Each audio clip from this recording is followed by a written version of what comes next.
It's in my blood. This muddy river ain't ever running dry. It's where I run. There's no telling where the hell I'm gonna die.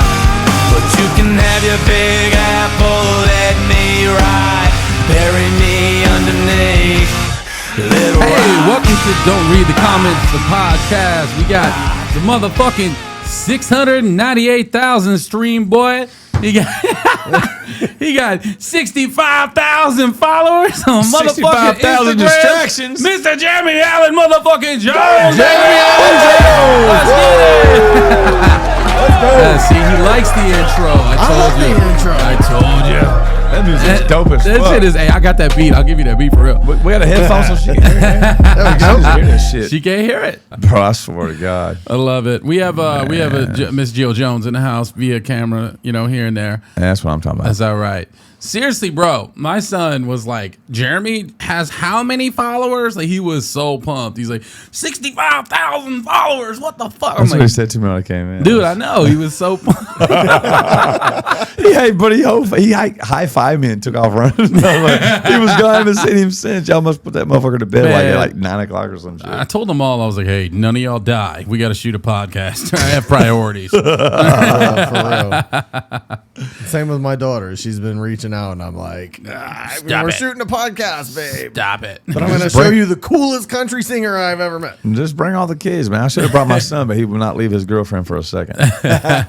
Well, he's young, wild, and free. Yeah. He's young, dumb, and full of cum. That's right. How old is your son? 16. Oh, yeah. I had my first kid when I was 16. Huh? He's a bad motherfucker, I sure did. He is a bad motherfucker.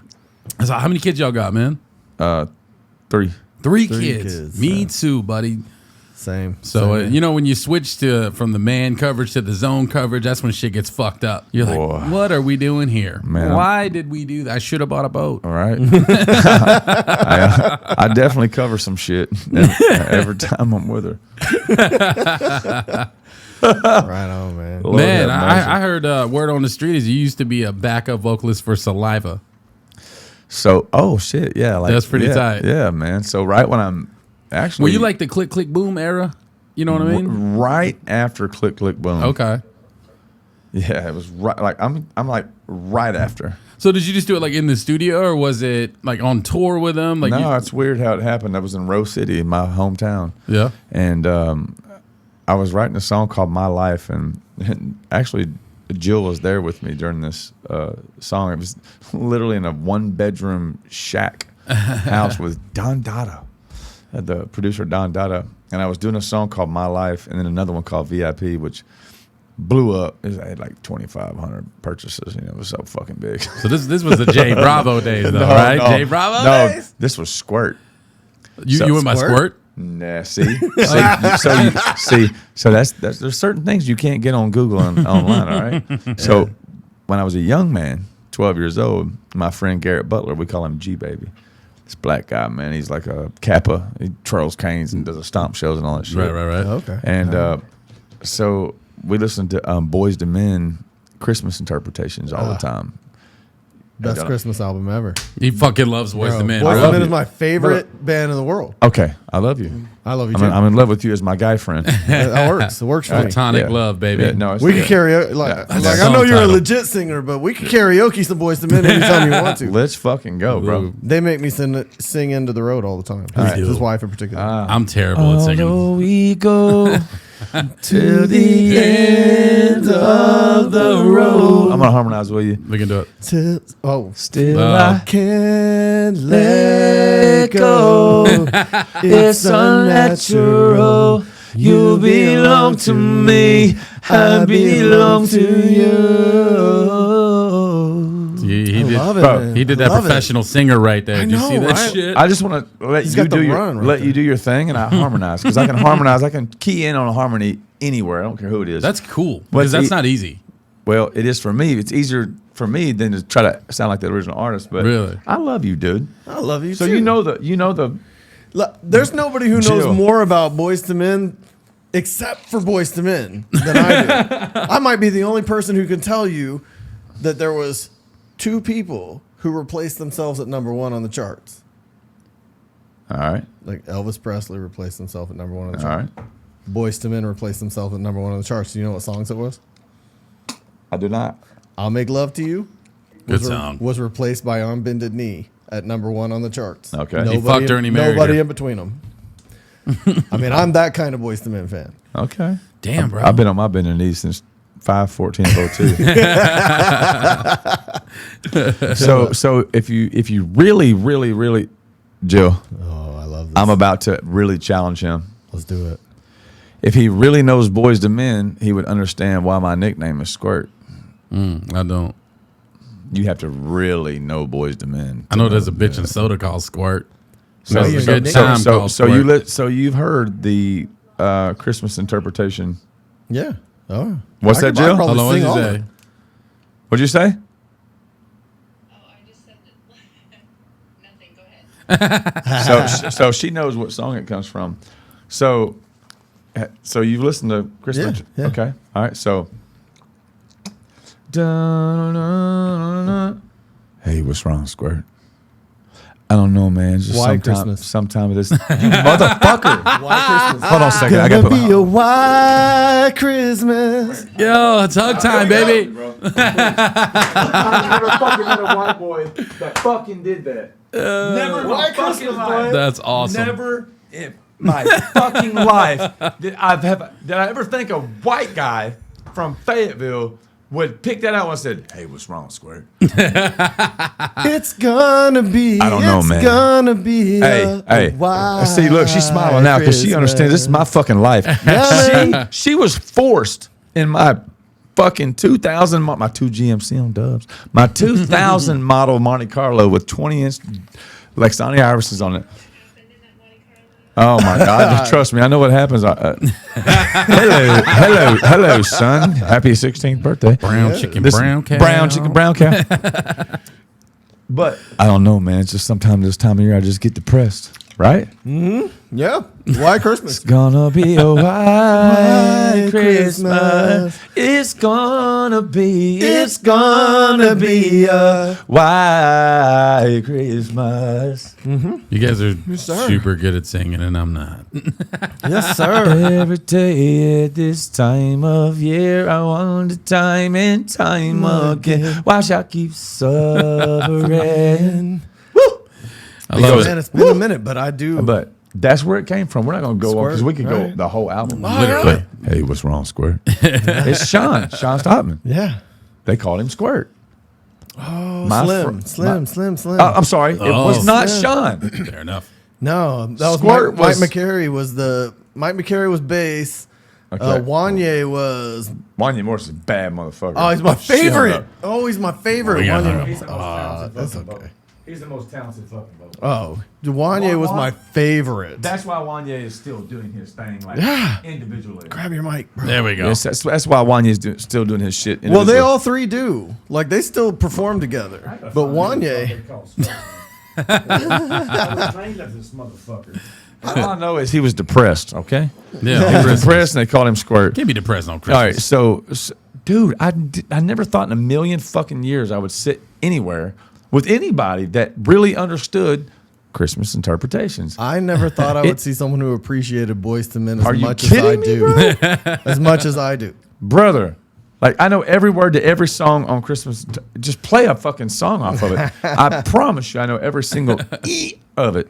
Why? Not white. Yeah, Why why? Christmas? Why Christmas? Everybody's like, I love White Christmas by Boyz II Men. Bitch, go back to Why Not a Judge because you got it wrong. In North Little Rock, they're like, Exactly. I love fucking White Christmas. Man, White Christmas by Boyz II Men is That's shit, my boy. shit. I knew that shit. I've been wanting to pass it Turn to that everybody shit around up. here. Yeah, Well, man. first of all, you got the title wrong. First and foremost, yeah. First time I played that, Christmas. I got invited by a girl to a family Christmas, and they were like, "Oh, we should play some music." I'm like, "Oh, I just got this new Boyz II Men CD." I put it in, and literally her grandparents were like, "They sing flat. And I was like, I think I need to go home. I'm gonna get out of here. Whoa. Time to hit the I old was like, I dusty need to trail. go home. For real. She was playing part of the Christmas Interpretations album, and the grandma said they sing flat. Yeah, she's like, we need some more upbeat, something They more sing flat. Christmassy. They sing flat, and Well, I they was sing like, flat. and I was like, I think I'm in the wrong place right now. Well, not as because- flat as your fucking tits. Grandma works down the road at the hair care and tire center. You know, Hair care and tire center. Bro, that reminds me of my hometown, Austin, Arkansas. Our water department, police department, cable department, and fucking trash is all in the same office. Like, you here for a warrant or for a trash can, or are you behind your water bill? I'm like, all of them. all of them. I mean, extension on everything. Yeah. Like, they missed my trash 3 weeks in a row. I was like, because you're too drunk to fucking go out and put the trash out? Like, no. No, They they didn't fucked wait. me. No, they fucked me. They show up at 8:30 every morning, and this day they didn't show up till like fucking 11. Every time I miss the trash, I blame it on the trash. I didn't come out till like 1 p.m. They're so inconsistent. My trash men show up at like Like me. fucking 10 o'clock, and like my wife every morning she'll be like, "Hey," or every trash day. Obviously not every morning, but she'll be like, "Hey, did you take the trash out?" I'm like, "Of course I fucking did." I didn't. I told her though. You remember that? You? I told her though. What'd you tell her, Travis? I told her I took that trash out. Didn't tell the shit. I rabbit holed so bad I forgot where I was going, but I had a real good point to what I was going to talk about. I really did, man. We were talking about fucking Boys and Men and Christmas. Oh, the granny, her tits were flatter than she said they were singing. Yeah. Yeah, man. You can't dog Boys and Men around me because I will fight you. Same. So I will fucking fight you, man. Meet Same. me at the Alma Sonic. It's fucking going down. Bro. Yeah, so Shit, they did man. that. They did that episode with Fresh Prince where they did the babies. Clapping cheeks. No, no, where they had the baby and they did the baby's baptism. They came and sang silent. Today, Junior. Today, Junior. My brain works so fast, man, and it's bad. Like sometimes my son will be talking like, "I know what you're gonna say. Come on, it's fine. Let's finish it up. Let's go, man." But they did this baby baptism, and I was like, "That's gonna be my kid's baptism. I'm gonna have Boyz II Men come in. I'm like, when I get married, Boyz II Men's gonna sing at my wedding. Like it was gonna happen. It never happened, but it was gonna happen." Right. That's I always glorious. said it too. Then I realized, celebrities they just don't show up to your shit. They have because they have what's called a PR company that never tells them about shit. Yeah, fair. Like public relations will reach out to you and say, "Hey, your mom died." And they'll be like, heart with a prayer hand. Sorry, bro. Like, sorry about your mom. Like, no, it's your mom. Stay on that tour though. Fuck. They Right. told me about her 2 months ago. I only have one bad story, one bad Boyz II Men story. Okay. I've got tickets one time in 45 years to a Boyz II Men concert. It was in Little Rock. They're like Taylor fucking Swift, huh? Yeah, well, I've taken my daughter to Taylor Swift, but I went to that Boyz II Men concert in Little Rock, and you know what happened? Rough Ends got up there and opened. You don't know about rough ends, bro. And then Monifa got up there as the Wow. second opener. This fucking guy here. And then guy. the MC came out and he goes, I hate to let you guys know this, but one of the guys lost their voice and they're not going to perform tonight. So I've never actually seen him live. Why weren't you like, send the other three? Like, I was, but they didn't. Bro. that's wonderful. So there's like a whole lot energetically going on with this fucking guy over here, all right? Yeah. I just gotta be honest with you. So first of all, he knows Boyz II Men Christmas interpretations. Everybody knows Boyz II Men. Sure. But not everybody knows Boyz II Men Christmas interpretations. Now he just took it a step further. All right. He just said rough ends. Mm-hmm. I have not heard a human being speak of rough ends since 2001. Okay. This was like 1998. Yep. Yeah. Yeah, you're right. It was late 98. Yeah. It was late 98. And wow, man. So do you know anything about rough ends? I don't know anything about them. I knew their main one song when it came out. I don't remember it now. You're about to. I was real excited about it when it came out. And even Monifa, I enjoyed both of them when they came out. Yeah. All right, can you hear us, Joe? Now I can. I couldn't hear you. You're actually in the system now. You're in our ears, headphones. You're on the like actual shit. So Yeah. So he was talking about how much he admired Brian McKnight. And Okay. so anyway, I played him the little anniversary deal. We go, hey, Joe, this is Brian McKnight. So she tells this story the best, like ever. So remember we were at the party and then Brian was like right behind me? Yeah, it was weird. It was weird. No, it was, and I'm gonna tell you why it was weird, because Jay was in the moment, but he didn't have any clue about the actual moment that he was in. So his absolute idol was behind him. And Brian McKnight, by the way, you guys, is goddamn, he's a giant, right? Is he? So Like if you've never, or something, right? if you've never seen him in person, he is fucking huge. And I was like, Jay, so I'm gonna need you to act as normal as possible, but turn around and your idol is behind you. So, and he's shaking, right? shaking. Bless it. It's my biggest out of my life. So man. Fair enough. he's shaking. And I said, turn around. And Brian McKnight is there. So now, mind you, I don't know if Jay's told you the story about how we got to this place, Not yet. to Jamie Foxx's Well, party. via through Shamar, So- but that's it. I hadn't told him the whole thing. All right. She So told the best. here's the thing. So we got invited. We have a mutual celebrity friend, Shamar Moore, who invited us to this party. He gave us a VIP. He's like, do you, and mind you guys, like, I'm just going to give you like a little, I'm going to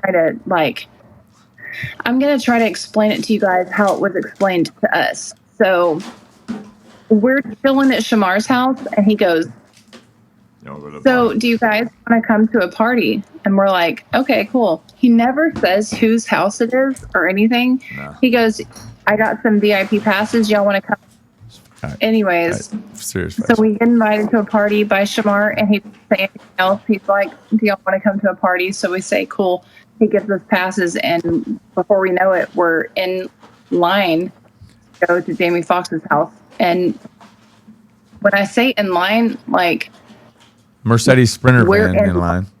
Sprinter van in bottom- line. at the Like bottom of they his they mountain. are exactly, yes. There is yes, what Jay said is accurate. So it's a mountain, right? So it is a spiral. His driveway is a spiral that goes up and up. And I'm not exaggerating. It goes up probably, Jay, 2 or 3 levels at least. And so Probably. So it's like you start from the bottom of the hill with the gates and the armed security. Right. Armed. Fucking. Jesus. No, we're not playing around. no, with Black- headsets. So listen, he has a fucking parking lot across the street from the bottom of his mountain that he owns. All right. So we park in the, like you're parking the state fair, right? We walk across the street. We get in a black Mercedes Sprinter van with blacked out windows, and they fill it up and they pull you up to the gate with armed guards with headsets. And there's somebody up And the they top. open the doors. I swear to God, open it's the like gates you're at and the you drive border. It's one, like border control. 2, 3. Yeah, like three Like and a fucking half, Caesar's maybe- Palace escalators. You drive around the mountain like in a fucking cartoon. Like a fucking spiral. No, to the point where like Almost didn't they make it up, open bro. the door. So they open the van door and Jay is sitting next to me and they opened it. They're like getting the women out. And he goes, okay, she gets out. And they were about to let me up in that party or to go wherever They without said she Jay. can go. He's got to go back downstairs. They're counting it. And There's no Yeah, sausage and I fest was at not- Jamie No, fair Foxx's enough, party, yeah. bro. It's hot women can go. I was terrified. I told Jay, I'm like, I'm not going without him. I'm not going without my husband. Because this was back in whatever 15. year we're still married. No, I'm 12. like, I'm not going without 12, my 13. husband. I wasn't going to go. Like, I was scared at this point because they were men that, like, they were acting like dictators. It was insane. And so Armed guards saying, Shamar you get off the bus. actually You ends get up- off the bus. And they told me to get off Shamar the ends bus. up calling down to them and telling them, that's my homeboy and his wife, let them come up. So he allowed Jay and I to come up together, thank God, because I would not have gone. If they had allowed just me to go, I wouldn't have gone without him because I was Right. terrified. So basically, they keep Like, I've it never been in a 70% women to 30% men. Good All right. ratio. Yeah. That's a good ratio. It's a very great. There's no sausage fest going on there. There's going to be 3 women to every guy. Period. So Fox's we get on the rules. bus. Yes, Fox's rules, bro. We get on the bus and he goes, you, and you off the bus. I went, me? You pointing at was me? scary. Me? And he's like, yeah, off the bus. She can go, but you can't. I'm like, that's my wife. Jill's like, I'm not doing this. I'm leaving with him. And Shamar goes, whoa, hold on. Gets on his fucking phone. He goes, call him and tell him it's fucking Shamar down here. They're my fucking people. It's my boy. Calls upstairs. He's like, all right, you and you get the fuck off. You're good. Y'all sit down. Close the doors. Drives up the hill. I'm like, Sweet. what Okay, the fuck? so We're I getting need you murdered up guys to here. understand though. After that, after we were given the go ahead by Shamar to get up into this party, I need you guys to understand that we as regular people are sitting there with T.I., Snoop Dogg, like fucking DJ Jamie Quick, Foxx. Aretha His Franklin, house. fucking Justin And Bieber, so- fucking bro. So, all the big shot A-listers. I just want to give you guys like a mental image. So Jay and I are walking across this pool side, which is absolutely fucking insane. And we are trying desperately to act normal, right? So We don't drink at we're this point either. sitting- We never had a fucking alcoholic drink, a beverage in our You're life. like, I got one of these at the house. So It's we're fine. sitting. we decide to sit at a random table, and Jay is facing me. He's none the wiser who's behind him. And so I grab him by his shoulders and I say, Jay, I'm going to need you to get it together right now because your idol Ti, like Ti, is behind Brown you. and Knight? So What the and fuck? not Brian. No, Brian was being interviewed. So Ti Brian was getting behind you. interviewed. Yeah, I And know. I You know you said got a to him, I bitchin' said- party when somebody's getting interviewed at it. Right. You know? Yeah. I said, Jay, T.I. is behind you. I need you to turn around and act like we belong here and act normal and turn around and be like, what's up? And he did. It was so fucking funny. He was like, okay, I got this. And he turned around and he did. He has a picture of it. And he was like grabbing his hand, T.I.'s hand. He was like, what's up, dude? Because you have to understand We were that both like, in Forest City. Right. Jamie Foxx's Oh. house, Okay. if you're there, you're invited. So people are none the wiser. They don't know who we Right. are. They think we're there. They think we're somebody. You're doing something like, what fucking song did you write? Because you're Yeah. at Jamie Foxx's party. Right. Okay. Dude, that's awesome. Yeah, they're none the wiser. So he turns around, and I hope that you have the picture, Jay. I don't do. know if you or I not. do. I've But got he it. turns around. I look nervous as a He motherfucker. I'm turns going to show it around to him. and he slaps hands with Ti, and he's like, "What's up, dude?" And they start having this chat, and I'm like, "Oh my fucking god!" I'm trying to keep it together because I'm like sitting at the table acting like it's normal. That was just the beginning of the night. So Oh, fuck. by the time Jamie Foxx had already walked past us, I'm like smiling, like, "Hey," acting like it's totally normal. I'm about to pass out, and we're sitting at a table, and Jay. Behind him is Brian McKnight being interviewed by a woman, and it's a big motherfucker. Again, I'm just going to reiterate how The big woman or Brian is. McKnight? Both of them. Yes. No, Brian. Brian. She's talking about Brian. This motherfucker's a Brian. He's a beanstalk, big bro. motherfucker. He's huge. And so Jay and I were sitting there, bro. and I said to him, I said, Jay, this is bigger than No, Ti. yeah, Even yeah, I, way bigger. I She had to turned calm me him down to for me this. and I said, I literally turned him completely away from him so he couldn't see him because I knew he'd freak the fuck I out. passed the fuck I said, out, man. I need you to focus for 1 second and look at me. He's like, what? I said, you're going to turn around and Brian McKnight, your idol, is right behind Right you. behind I you. need you to act This fool's like 3 you feet belong behind here and be normal. This motherfucker was shaking. He was shaking. You want to see my Listen. face? I would too. You want to see my face when she told me it? She said, Brian McKnight's right behind you. She's looking at me. I went, Dude, I would too. I would Literally. too. Totally. she's like, be cool. I'm like, I'm fucking good. Just I'm fucking doing go. Let's great. go. Let's fucking go. Bro, how you doing? I'm like, it was horrible, bro. I mean, there's no Bro. preparation for Oh meeting your my idols. God, bro. But you crazy. bro, It was you bad. still had the conversation with him, Jay, and you still had the handshake, and you still got the picture, though. Yeah, There's nothing to Still prepare made you the for contact. meeting your I'm gonna need idols. all these photos, bro. I got him, bro. I'll send We're them gonna off do- to you. So as she's speaking, it's we're gonna put them real. over it. I got him. It was a monumental moment. It was insane. It was. That's cool as fuck. That's amazing. But That's she, cool as but fuck. she kept me cool. Because if I didn't have her, I literally would like been holding my phone, like, goddamn Brian. And I'd be like, how you doing, brother? I'd be like recording, like, I'm cool. No big deal. T.I. would have been like, money, hoes, cars, and clothes, man. Calm down. Yeah, I'd be like, brother. I'm like, Whenever he is in those moments, like he knows that is his idol. This is his moment. So even though he was in that situation, which is insane. So there were so many celebrities that it was overwhelming. So you can't Aretha really Franklin was there, like bro. differentiate where your anxiety is going to lie. Did you give But her some the anxiety- RESPECT? The anxiety was with Brian babe, McKnight. For babe. sure. Jill's going to stab all Babe. of us because we're all talking No, over her. she hates being talked over. I know. And No, I'm sorry, Jill. I'm going to pay for it, but I'm going to pay for it, but I'm also going to make this up for us. But he made a funny, and that you're going to love. It's one of your dad jokes. It's Jerry Mog's dad's jokes. He just got around to it. So he said, I said, Aretha Franklin was there, bro. He goes, did you give her some RSPCT? Wow. RESPECT. Tim dad joked the shit out of that. I mean, Wow, that's a Tim dad joke.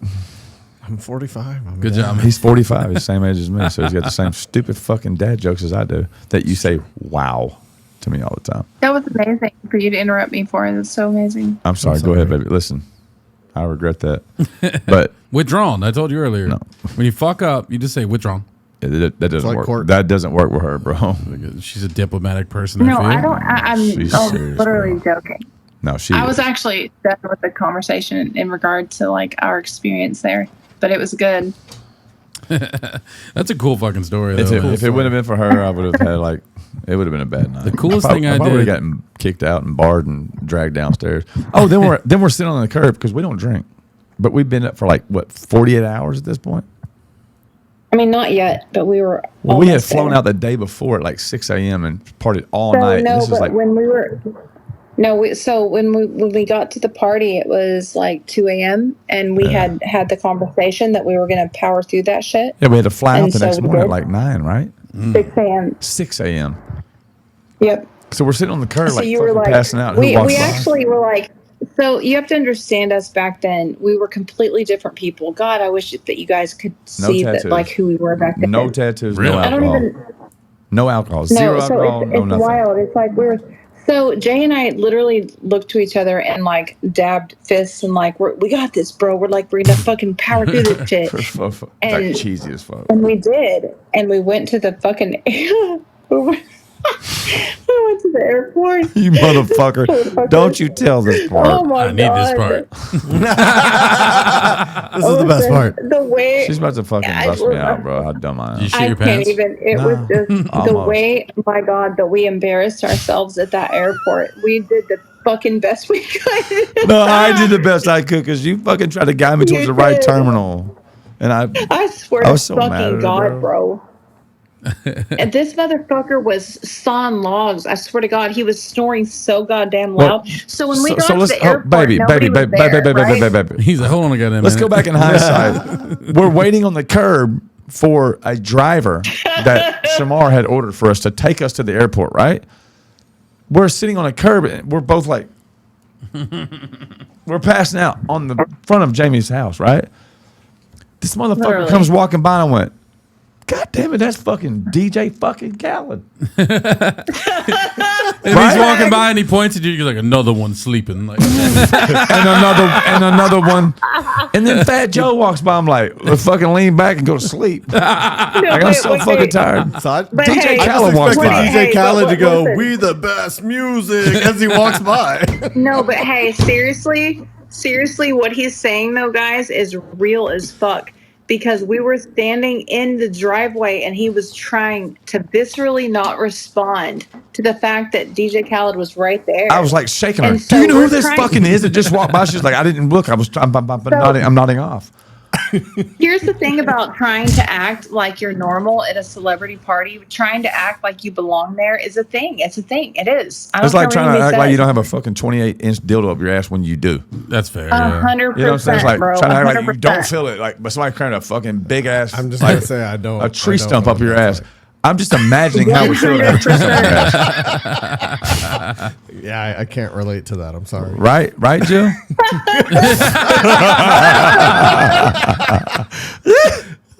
Yeah.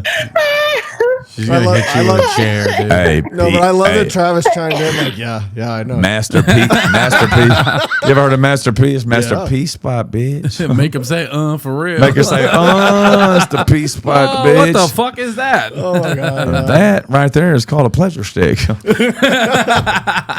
No, but baby was passed out. She was nodding her head and said, "Baby, that was fucking DJ Khaled."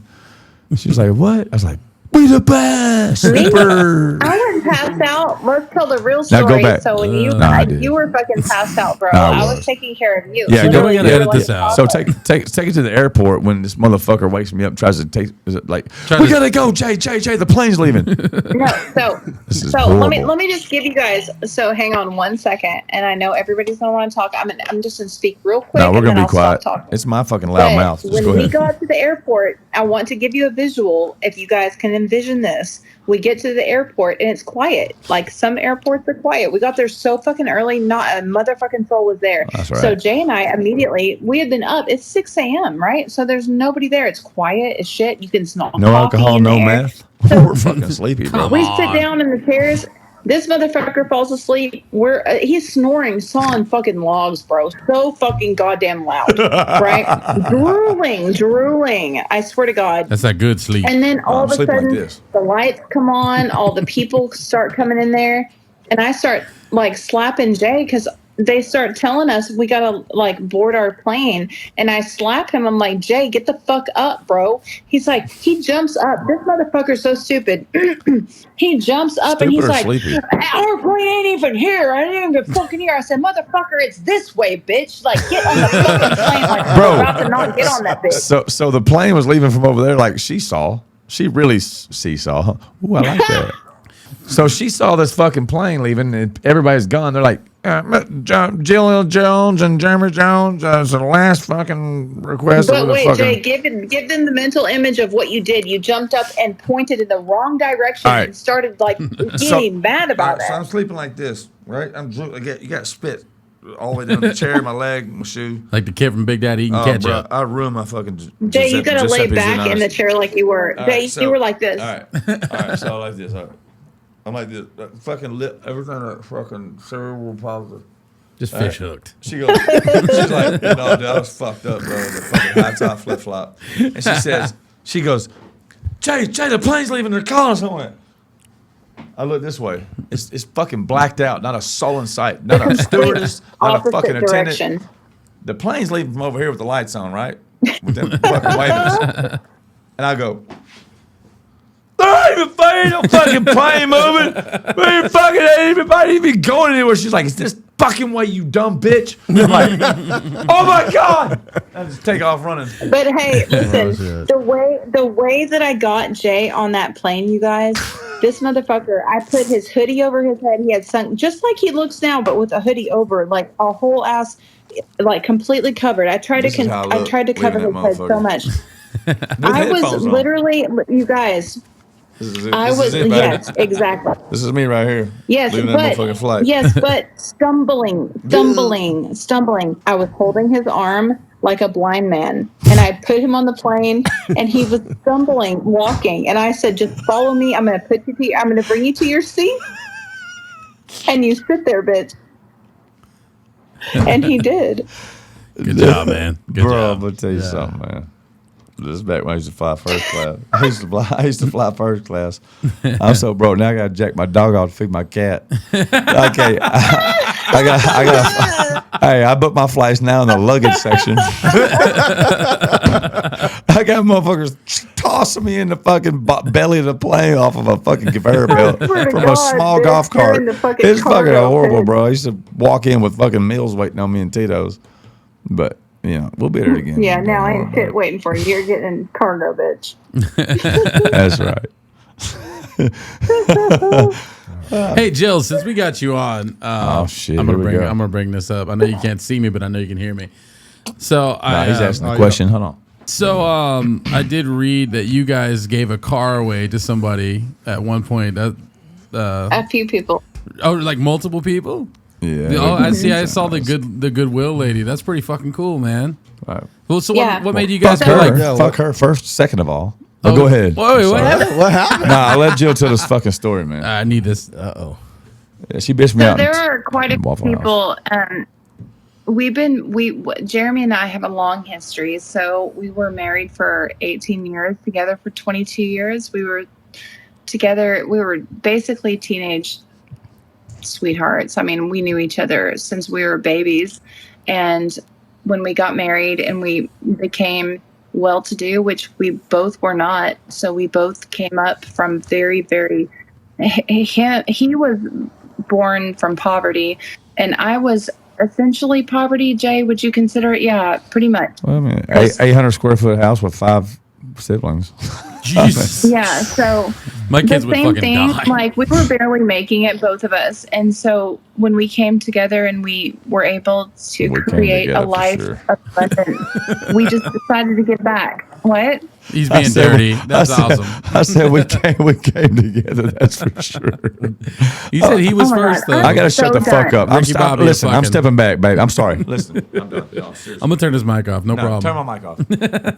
How do you unplug it? Go ahead. I swear to God. Don't- Anyways, from the time that we got together and our marriage, the way it escalated and everything, we created everything together. And so when we created abundance, we both came from backgrounds that didn't give us what we deserved or what our kids deserved. So we decided to give back. And that's what we did. That's so cool, we gave man. to multiple people. And that's not to speak out of ego or anything. Like during that time, it was out of pure heart and soul, and it still is. Like I have such a pure soul, and I just want to help others, and I still do today, even like 30 plus years later. I just want to help those that are less, people that think that they're less deserving, which is what I thought that I was for my whole life, and so did Jay. So when we were able to create abundance, we just gave, we gave it to people that didn't think that they deserved it, and it was such a blessing. That's cool, man. Yeah. Yeah, That's that's really badass. The most painful part of my life ever, worse than prison. I served 3.5 years in prison, which she stuck with me through it. Raised our newborn baby that I left a month after she was born, after I begged the judge to let me see her born. And but I wrote this when I fucked up so much that she had no choice after giving me 1,000 chances to fucking leave and walk away from me for her own health and her own safety and her own well-being to continue being a prominent part of society. I was breaking her down so bad with my decisions. I had gotten on testosterone and started drinking a lot of alcohol mixed with testosterone, and I have a gene mutation called MTHFR, so I can't process toxins. So with that being said, I became this fucking demon on this high levels of testosterone. I don't know if you know, your normal levels are supposed to be no higher than like 650, 700. I was in 1800. Jesus Christ. You got pretty big back then, I remember. Yeah. So you made a comment earlier, and so her and I were working out 2-3 hours a day in the gym. We'd go in the morning, we'd go in the afternoon, sometimes we'd go at night if we were bored. But I was eating like a horse, and my levels were at 1800. So MTHFR prevents you from processing chemicals that are, even though testosterone that I was given clinically was a bioidentical hormone, meaning it was bioidentical, it was identical to what was supposed to be in your system, it was still a foreign object in my body. I was in 86 when I started. My doctor asked me, how do I not have a vagina? And I had a ton of health issues in and out of the hospital, heart palpitations like AFib, brain inflammation, systemic inflammation, heart skipping beats, fluttering heart rate, like literally felt like I was going to pass out. Got down to 126 pounds because everything I ate or took, I couldn't process it. Doctor put me on testosterone. Man, the rest is fucking history. Took testosterone, started feeling confident, started getting tattoos all over my body, started getting tattoos on my throat, and I want to be like the fucking prettiest soccer player. And Jill said something one time. She's like, I think throat tattoos are sexy. So she left me from being a piece of shit, fucking like abusive in the general term, asshole. And when she left me, I thought, you know what? She really fucking thinks like neck tattoos are fucking sexy. So I went and got. I'm gonna get one. I went. You should. Yeah. Your wife will leave you. Don't do it. Yeah, no, All right. no. I was mean like you at that point. I'm not getting. I'm too much of a bitch for that. Yeah, don't do that. I'm going arms. I had number cream. I'm a bitch too. No, I feel you. She's the only motherfucker I've ever seen get her throat tattooed with no fucking, no fucking. She had her whole fucking 60 fucking miles of real estate on the right side of her body. She was like, okay, what are we eating? Can you go give me some tacos? Like the whole time, like when I was getting it done with numbing cream, I was like, I just talked to God and he's going to fucking forgive me and bring me to heaven. But anyway, it's serious. I swear to God, bro. It's fucking Don't different. be rough. No, don't ever underestimate a woman's fucking strength and perseverance through pain. It's ridiculous. But yeah, man, I just I got carried away with myself, and I got off track, and she still is the love of my life. I mean, she'll always be the love of my life. Nobody will ever compare to her ever in a billion years. I mean, I could reincarnate 60,000 more times, and I would come back looking for her. But I fucked up, and I know I fucked up, and the testosterone, the alcohol really took me down a different path, and it took me from a very docile, loving servant, whatever you want kind of man, and it took me to I'm the fucking man. I'm the alpha. Yeah. Yeah, I'm the alpha. I've always been an alpha male. I mean, There's levels of that. There is levels to that. The first time we met, some guy called her a bitch, just like our first date. Right before I went to prison, some guy called her a bitch in the club because she wouldn't dance with him, and we were at a place where I had some privileges, and it was Joe's Big Bamboo in Little Rock, Arkansas, and we were there, and she went down to dance with her friend Shelly, and I was up in the VIP, and some guy was like trying to dance with her. She's like, "Please don't dance with me," blah blah blah. He's like, "Fuck you, bitch," or something like that. She's like, "Okay, I'll be right back." So she came and got me, and he left in the ambulance. Like, no, seriously, like he literally left in an ambulance and went to St. Vincent Hospital. Like I fucking hammered him with the fucking bar table. Like I beat him with the small circle 2-seater table. I like beat his fucking forehead in with it. And he was outside like pouring blood out of his face, and the ambulance took him away. And that was her first impression of me. But her ex-boyfriend was physical with her, and I fucked him up. She's like, I don't need to be with that guy. It's the guy that calls him to like fight his fights. And Right. that's how we ended up together. But after that, I kind of learned my lessons. I don't want to kill anybody and go to prison forever. Sure, yeah. She's giving me something to live for. And but I kind of resorted back into that guy with testosterone and alcohol. So That's a hell of a mixture, bro. it's bad, Yeah. bro. It's bad. I was warned. So I can't say like, oh, I didn't know, man. Like, please forgive me. I had no idea. I had an idea. I had a very reputable source that loved me very much. His name is Scotty. He does security for me at a lot of my shows. One of my best friends. He told me, like, you're making a mistake mixing that alcohol with that testosterone. Your levels are really fucking high. I'm like, I'm just doing what the doctor prescribed me. I wasn't abusing it. I was doing exactly what Dr. Tammy said to do. But she was unaware that MTHFR was preventing it from processing out of my body. So every shot was building up like 3 shots and like 6 shots. Oh, and like shit. 12 shots. Oh, So it you're was like- bad. Dude, I was 1,800 in 3 weeks, bro. I went from 86 to 1,800 in 3 weeks. Imagine that. Yeah, If you know that's anything insane. about it. It was sexy to her for a second, but I would like literally choke you out if you even smarted off to her. Right. It was bad. What was it? Deep, the club Deep we went to. Some guy walked up and said, "Hey, come here, my homeboy wants to holler at you." Like I literally almost put him through the sheetrock and tried to fight his whole entire family.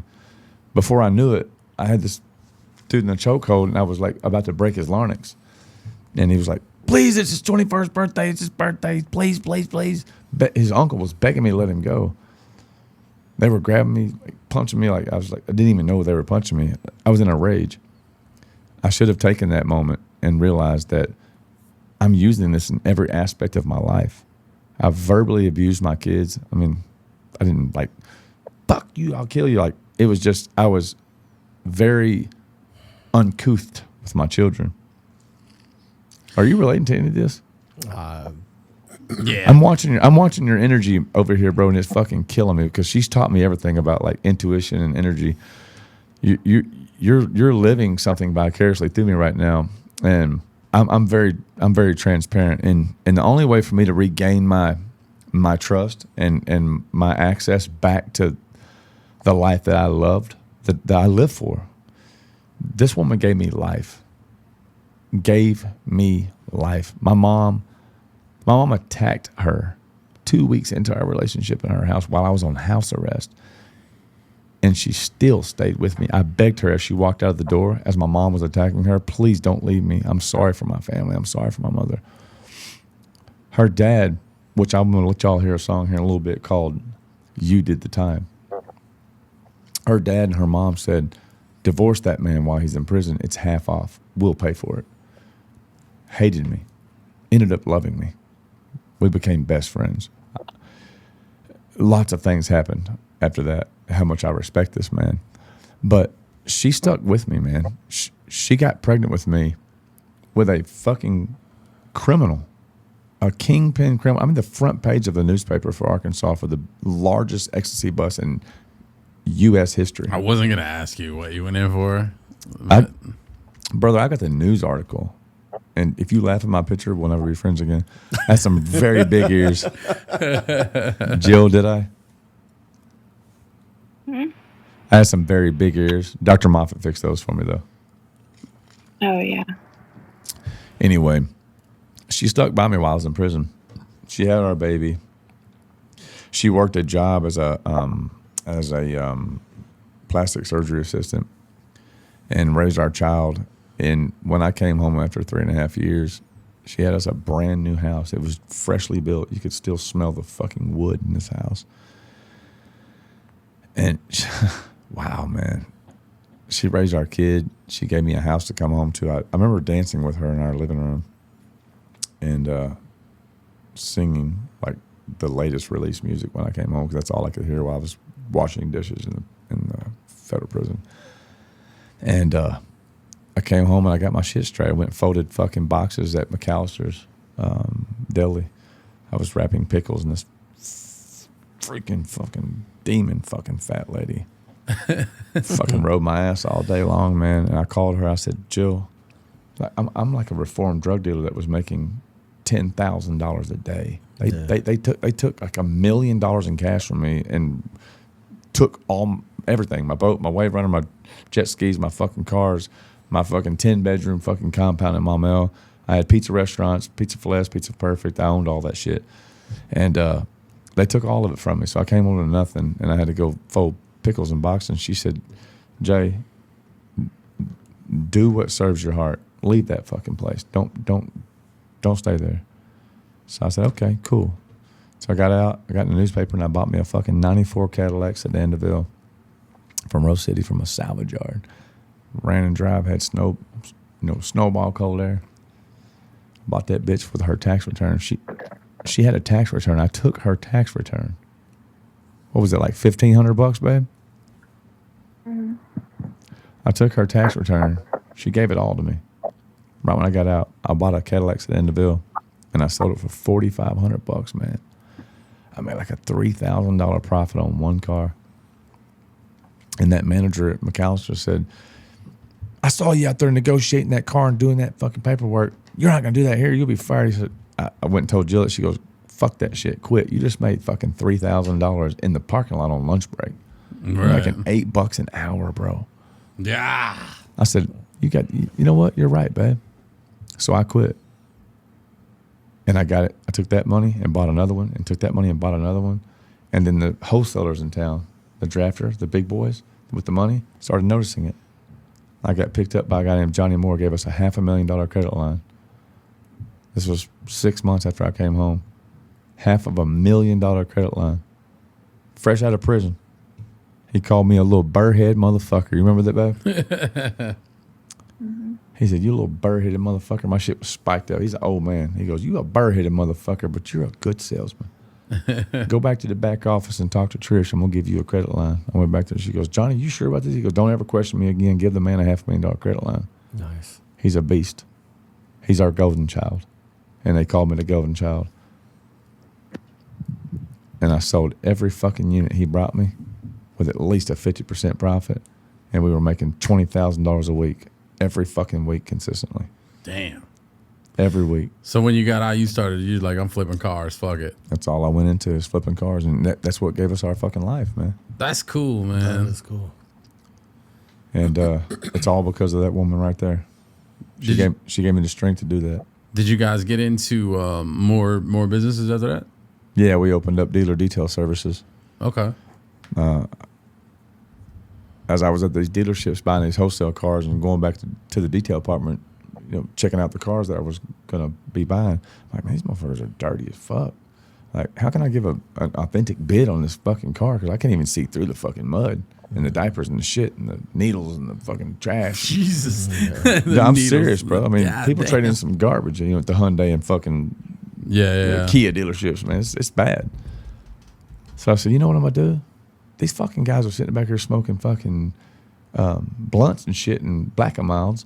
Why don't I just create a company and supply the fucking employees for the detail department and just have them sell it out to me? So I created a business model, and I went to John Saheen. He owned Bell Honda. He was partnered with Johnny Bell Chevrolet in Little Rock. I said, hey, man, I'm going to tell you what I'm going to do. I had this idea. I'm going to go get certified in automotive detail and reconditioning. Why don't I move into your shop? I'll get the insurance for liability. I'll hire the guys. If they're not good enough, I'll fire them and I'll hire my own guys.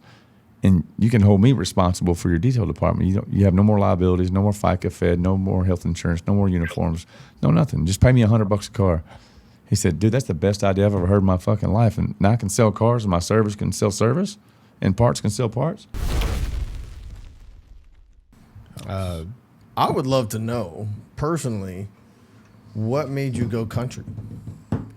That's a good question. Maybe a bunch of people have asked you that. Maybe A they lot. haven't. I read like Travis. I didn't know who you were 4 weeks ago.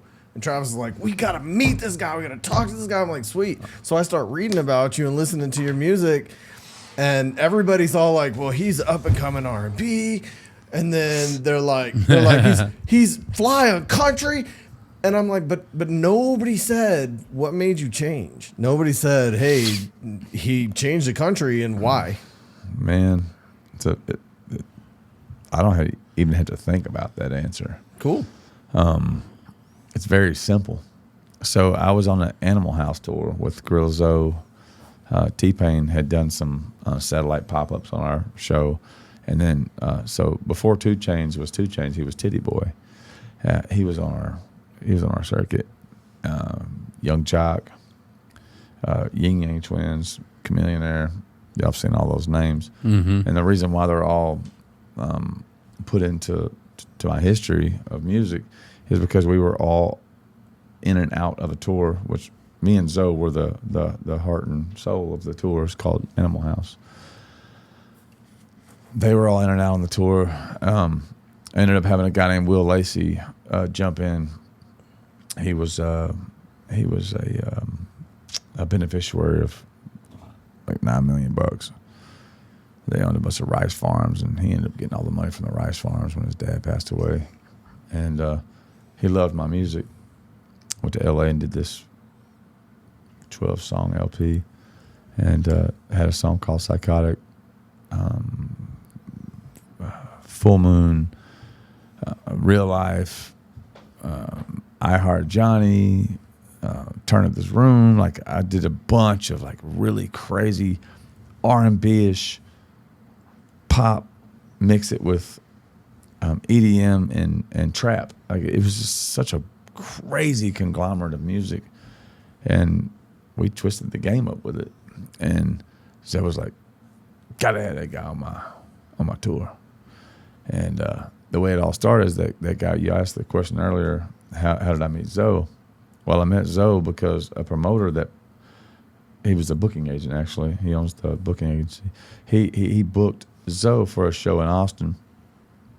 And Zoe was like, I need an R&B opener. So he called me. He's like, hey, how you feel about opening for Gorilla Zoe? I'm like, oh my God, are you kidding me? Me? Opening for Zoe? Right. Where?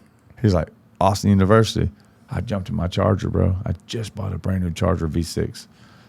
I had it wrapped matte white with matte black racing stripes down it, and I put gloss black wheels on it, and just thought I had the best car in the world. You know what I mean? Had the microscopic radio in the middle of the display. You couldn't even see the radio station it was on. You had to like really hope that you got to the right station. It was it was base model as hell, but it looked like a damn Hellcat before Hellcat was even thought of. You know, and I'm like, yeah, bitch. I couldn't outrun a turtle in peanut butter, bro. But it looked good. It was the sexiest fucking turtle ever. And so we had our own green rooms. Mine was like the size of this table, and I'm hiding, like crunched up, trying to fucking breathe in my green room. And I go on stage and open up, and I do my fucking set. And Zoe comes to the promoter and says, "Dude, who the fuck was that?" He goes, "That's Jay Bravo." He's like, "Is he black or white?" So he hadn't seen me yet because he's in his green room. Door's been closed. He doesn't come out until it's time for him to go on. Right. But he can hear everything that's going on through the speakers inside the hallways and the green rooms.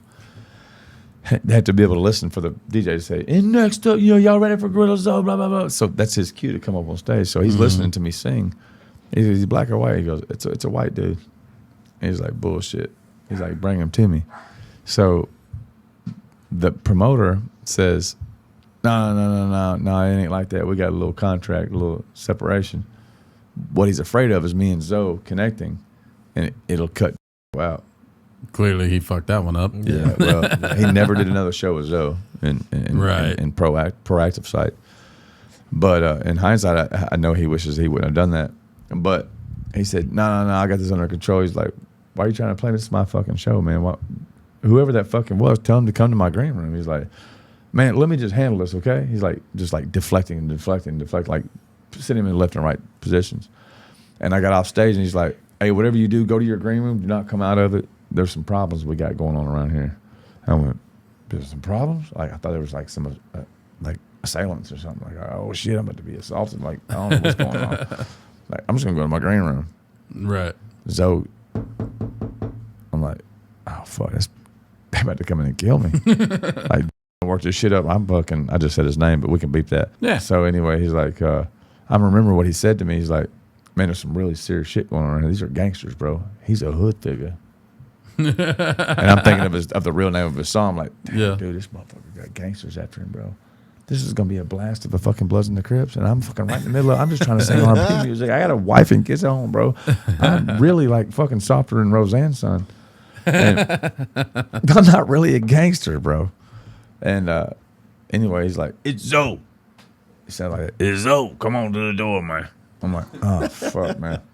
It's fucking Gorilla Zoe at my door." I'm thinking Gorilla Zoe's gonna like fucking shoot me or something. Like, what the fuck? He done turned him against me. I open the door and he's like, "Bro, was that you singing that song, Psychotic?" I'm like, "Yeah, man, that was me." He's like, "Hey, come on, let's go outside. Let's talk. Let's talk outside." I'm like, "Damn, all right." We go outside, bro. And this motherfucker prolongs his show for 2 hours. He's supposed to go on it like right after I got done. 2 hours.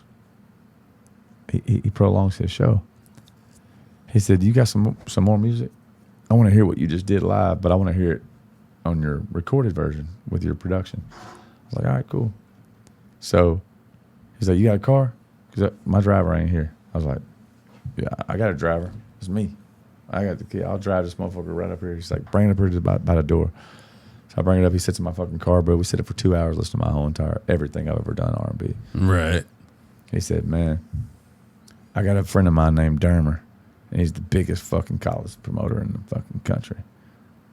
And we're about to go on this big ass tour. 300 colleges. 300 colleges. Jesus. I want you to be on it. But I want you to name it. You name it what it's going to be. What do you think it's going to be with me and you and Teddy Boy? Pain. Yin Yang Twins. Paul Wall. They see me rolling. They hating. Yeah. Fucking Chameleon, bro.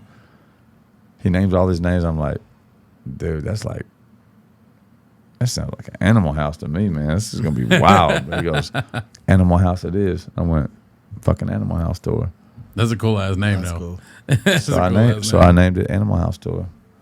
And he was like, "You're part of it. We're leaving next week. We start off in Tuscaloosa, Alabama." I'm like, "Never been to Tuscaloosa." But we're going to rock the house out.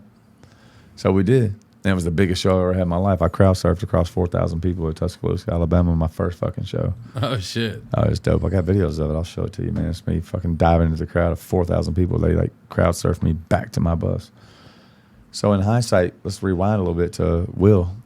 He had a settlement of $9 million. His dad passed away, broke his neck in a boating accident. And God bless his soul, but his dad left him all the farms. They had a contract with Anheuser-Busch to sell all the rice to him. Had thousands of acres of rice farms. He just said, fuck it, I don't want to like upkeep the rice farms. I'm young. He was 23 years old. I'll just sell them. So he sold them to his uncle for $9 million. So he went and bought me a fucking 52-foot American Eagle coach with fucking marble floors, granite countertops. Badass bus, bro. Badass bus. Dude, this bus was like sick. He said, let's go. So we went on tour. And we hit, I don't know how many colleges we hit, man. It was just unreal. In the meantime, Zoe and I did a song called Wet, which blew up on the college tour. It was on every billboard, every freaking, it was hanging in the food courts of every mall. It just went stupid, crazy, Wet. It was unreal. I was Johnny Bravo. So I had Johnny Bravo down my bus. Then we got the cease and desist letter from Cartoon Network. I was going to say, did you get out of the bus and go, ooh, ah, I got out of the bus and stretched, but it was almost like I was like, oh man, another fucking show. But I didn't have the blonde hair, and I was like 600 pounds less.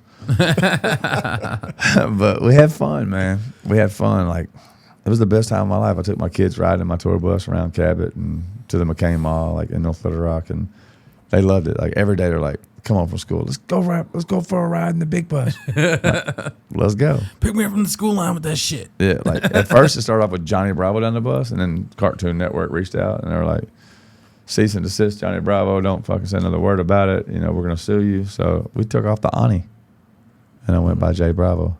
I just ripped off the O, the H, the N, the N, and the Y. I just ripped it off. Just J Bravo. That works. Now say something. You're right. It was easy, bro. It was still Bravo. Bravo was the word. Yeah. It wasn't Johnny. It was Bravo. Bravo. You know, everybody thought Bravo.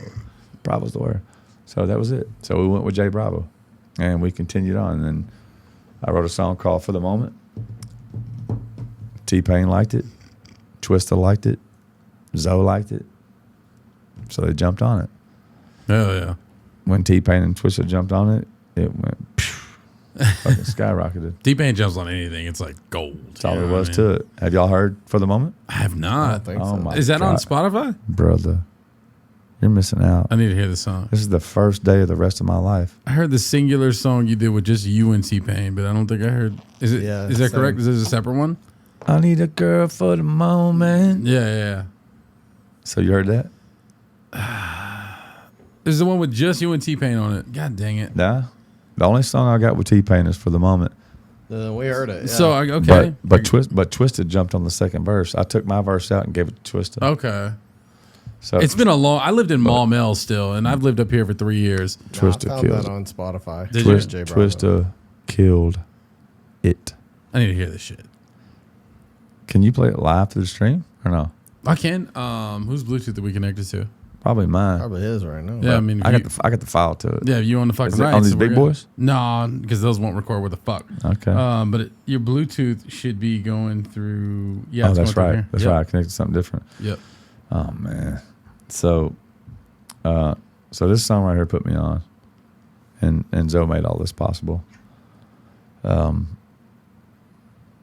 like, who the fuck is this white boy? He's like, man, just drop a song on him. He'll kill it. Don't worry about it. So I wrote. That's an open verse. I did a open verse challenge on that song, which helped it. That's what gave me my start. That's crazy. Yeah, it was nuts, man. And I look back on it now, I'm like, God, the good old days. But Travis did one of those once. huh? What, T-Pain one? The open verse. Yeah, I did an open verse T-Pain. I did an song, open verse. I took one of my other verses out and just let anybody jump on. All these rappers were wanting to jump on it, so we did. Yeah. that, and it worked. Here we go. J Bravo, Willie Banks, T-Pain. Hey, I need a me girl right there. for the moment. Hella sexy like she made in California. Georgia peaches to the beaches of Daytona. I need a girl for the moment. Girl, I'm only in town for the evening. Gotta be overseas by the weekend. So tell me if you're down for some freaking. Ooh, I'ma dive off the deep end. You got a bad little body, got a bad little body. You can be my girl, but only for the night. I can take you around the world, but the flights cost too much. I got a bad Bugatti, girl, you better shoot up. Put a little Patron in it, put you in the zone. Need a girl for the moment. Hella sexy like she made in California. Georgia peaches. I like the hook a lot too. Oh, dude, yeah. I wrote the whole thing. Come be my girl for the moment. That's what I was feeling at the time. I'm here for the moment. I know how you want it. Let's savor the moment. I'll be your man for the moment. I need a girl. Come be my girl for the moment. Have you seen Me right there. dropping that like Trina? That like a sister named This is you? Serena. Holy With a shit. bag like that, no doubt she's out to meet her. Pre-testosterone. See ya. Ghetto booty like a first name Keisha. Move it like a movie double feature. I swear this is the first song of yours I ever Be heard. a man if you roll it. This has been a long I time. need a girl for the moment. Hella sexy Twist is like about to come in, man. Twister goes off, bro. Georgia peaches to I did a few with Twister. Daytona. I need a girl for the moment. I got a new one called Automatic Tongue. No, really? Twister featuring me. Automatic Tongue. Oh, God. Oh, shit. It's so gross and nasty, but it's fucking dope. For the moment. Come be my girl for the moment. Twister. Ain't no need to acting like you ain't with it. You know I wanna hit it, give it to you how you want it. The future is a dream and the past is a memory. I'm living for the day. You should be savoring the moment, and I'm on it like a sweepstakes. She stay cause I'm better than the ball and looking like I hit the lotto. I'm only here today, so ain't no waiting for tomorrow. Getting money is the motto when I'm with Jay Bravo. I know I don't wanna be done. Gotta live it till the fullest while you young. Mama, come and let me know when you ready. In the morning, I'm on the run. Won't you come kick it after my show? Yeah, to the next city I go. And if she acting like she won't know, then what, bravo? I need a girl for the moment. Hella sexy like she made in California. I like it. Yeah, That's crazy. Yeah, man. So that's where it all started. I just remember T-Pain on it. I didn't even know Twisted was on it. I don't know why. Well, so it started off with just me, Yeah. the whole song, and then Payne heard it, and Payne was like, I want to jump on that shit. So Payne jumped on it. Then we released that one. And then Payne jumped on it, and Twista heard it, and Twista was like, I want that motherfucker too.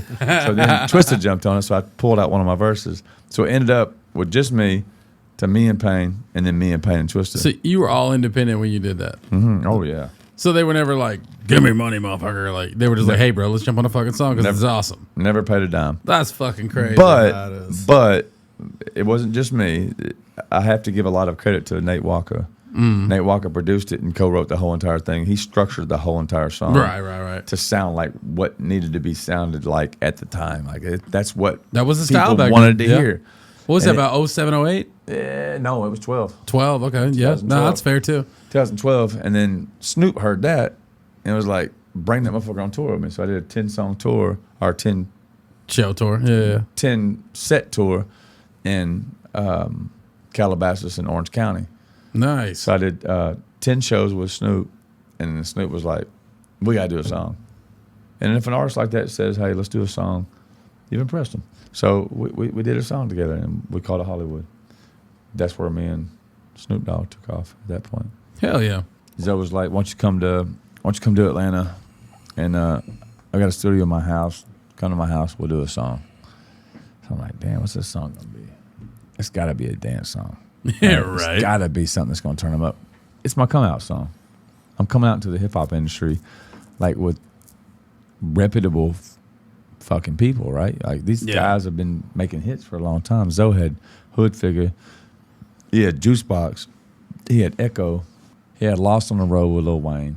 I mean, this dude had some. He had some major fucking hits. I'm like, shit, man. I gotta make a fucking song that's gonna stand out. So I was like, hey, we need to do our song. We got to record our first song.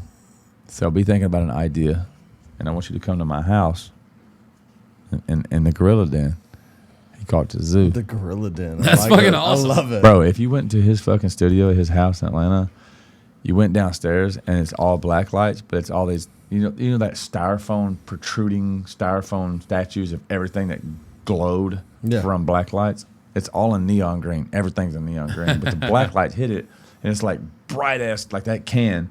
And the pitch black, all you see is gorillas everywhere. These styrofoam gorilla statues everywhere, like fixtures all over the wall. It's fucking badass. Oh, it's fucking dope. So I go in, and he's like, "You ready to write?" I'm like, "Bro, this is a fucking vibe. We're about to write us a fucking badass song." He's like, "Well, you want to do something slow?" You know, Zoe wrote papers for Usher. I didn't know that. Signing papers. He wrote the whole shit. fucking song. Yeah, check the credits, bro. That's what impressed me about him the most. And but it also like made me nervous. Like it gave me a standoffish like standpoint on the whole situation, because when I got there, I looked on the wall and I saw this fucking plaque, a diamond plaque that said "Papers," written by Alonzo Mathis for Usher. I'm like, is that so? So you wrote? Did you write that, or did you just have something to do? He goes, yeah. I wrote Papers. That's what gave him his start. That's crazy. And he's trying to give me my start. That was a theme song for me. Bro, You really? Paper? Me and you both, bro. Do you know how many times I've listened to that song per night? I can imagine. I didn't know it until I was standing in his house. And his girl, Leek, was upstairs. They call her Leek, Alekia. And which they have a beautiful baby today. They're not together, but he goes home to her in D.C. every week after every show. But it's a beautiful relationship. But anyway, man, I met him at his core when he was just like starting to become who he was. It was after the whole hood figure and the it ain't tricking if you got it and I got it. Yeah. Like, ooh, I make your juice box wet and wet. Echo. He was on a Echo. lot of songs, man. You played it to the left. Now there's nobody left. Like, it's just like He's got the coolest voice ever. Bro, when you talk to him, it sounds just like Really? bro. That's awesome. Hopefully he'll call me back. So while we're talking, I'm gonna text him and say, "I need you to call me, or I'm gonna kill your family." But Fucking 1:30. He's gonna be like, "Fuck off." I don't give a fuck. If he's in DC, he's really gonna tell me fuck off. Yeah. Just like 2:30. But Oh yeah, you're right. Shit. yeah, but it's a Friday. Truth. He's not even off of his. He's not. He's doing a show somewhere. If you wait, call me. Oh, there we go. Okay, now he's So you there? There we go. He's in. I hear you. Oh, bro, you in the? Oh, here we All go. right. You in the system now, bro. What's up, man? Sorry, bro. Our cameras are being a pain in the ass. It's all good. It's all good. Difficult is just technical. That's it. So we were talking about so we're going like a linear process of my career when it first started, from when I was young and working with Saliva, and then I met you, which obviously like inevitably gave me my start when Mr. delightfully introduced us at Austin University, and then he tried to keep us away from each other. I was just telling him the story about how he was like, "Nah, you ain't going to be talking to Zoe, and don't go back to hollering at him." And you said, "Listen, where's your car at, bro?" And we went back to my white Charger and we listened to my whole entire set. So, Yeah. Zoe said, Zoe's like, bro, it is 3:00 in the morning. "Was DC?" It's I like, mean, I tell you, I said, well, I know what I was thinking when you were playing the music. It's crazy because Don was so talented. I heard everything, man. You know what I'm saying? So I was like, it's no way I can walk away from this guy and not extend. You know what I'm saying? He deserved it. You know what I'm saying? God and bless him with that. You know what I'm saying? For the free. So, you know what I'm saying? Like, That's pretty cool because most people are so selfish that they don't give a fuck about anybody else. So that's dope. This is one thing about Alonzo Mathis. He ain't no fucking selfish in his bones, man. This is an energetic, like, plethora of love type of human being, man. Like, there's no. It doesn't matter if you're white, black, Mexican. Doesn't matter who you are. If you deserve it, and you're in his presence, he's gonna give it to you. That's pretty dope. No, that's all there is to it. Period. 100,000%, bro. If you deserve it, he's going to try to give it to you if he's got it in his realm of Possibilities. Possibilities. Yeah. He's going to give it to you. Yeah. There ain't enough people like that. I mean, you gotta think. It's like this what you gotta do. You know, if you know what it's like to be hungry, you don't want nobody to feel. Now you might can't feed everybody. You know what I'm saying? But when you run across, okay, I sprained my ankle. If I can stop you from spraining your ankle, I can help you heal. That's right. And it won't cost you really, but some energy, some money or something. You know what I'm saying? Right. I want you to feel that. Feel me? And then I got a connection with somebody that we both know what it feel like to have a sprained ankle. All right. So, Jeremy, you have an amazing voice, an amazing range, but you just talented. It's like you got, you know what I'm saying? You got so much charisma. You know what I'm saying? You full of life. You full of it. And you know what I'm saying? Nobody wants to hold on to something that ain't worth nothing. It's like, you know. So I'm saying when somebody trying to hide something, it's probably worth something. You know what I'm saying? The whole thing. I'm just grateful to be a part of your journey, bro. You may be part of your journey, bro. You know, it's how it goes. Everything comes full circle. You know what I mean? Like I was trying to find myself when I first started my career, and try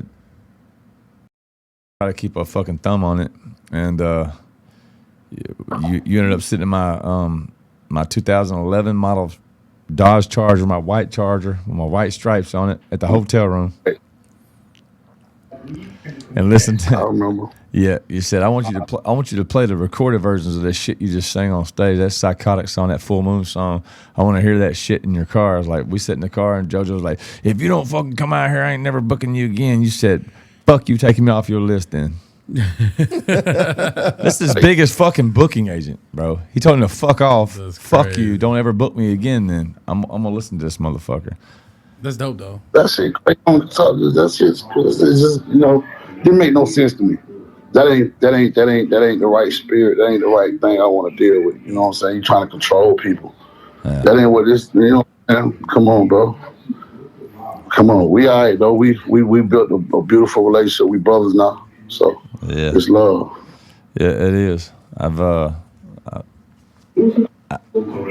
experienced many nights in the studio with you, many times passing out, many times getting drunk, many times partying, and some of the biggest clubs I've ever seen in my entire life, man. I've written some of the biggest songs that I've ever written because of you. I Wait For You Anyways, Billy, Ayo. We ain't finished. And we're not We finished. ain't. I know because we're just starting because I know because G reached out to me last week and was like, "Hey, listen." Oh no, T3 first. So G mentioned something to me back in the like I don't know about like a month ago. Man, you and Zoe got to get on this fucking country hip hop shit, and we got to drop this shit. But T3 was like, "Hey, I'm gonna be the first motherfucker to do a country hip hop bounce." So I haven't told y'all about this yet, but his DJ T3, bad motherfucker, man. He got this badass song with Zoe on it. It's charting over and over and over and over. So he hits me last week. And I'm in the middle of moving furniture for a friend of mine. I'm like carrying shit out of this fucking like tripping on dog shit in these people's backyard. Like it's hot. It's 104 degrees in Arkansas, bro. Right. Yeah. I got the phone on my shoulder and I'm carrying this shit out. And he's like, "You ready to do a remix to this motherfucking song?" I'm like, "Bro, that song?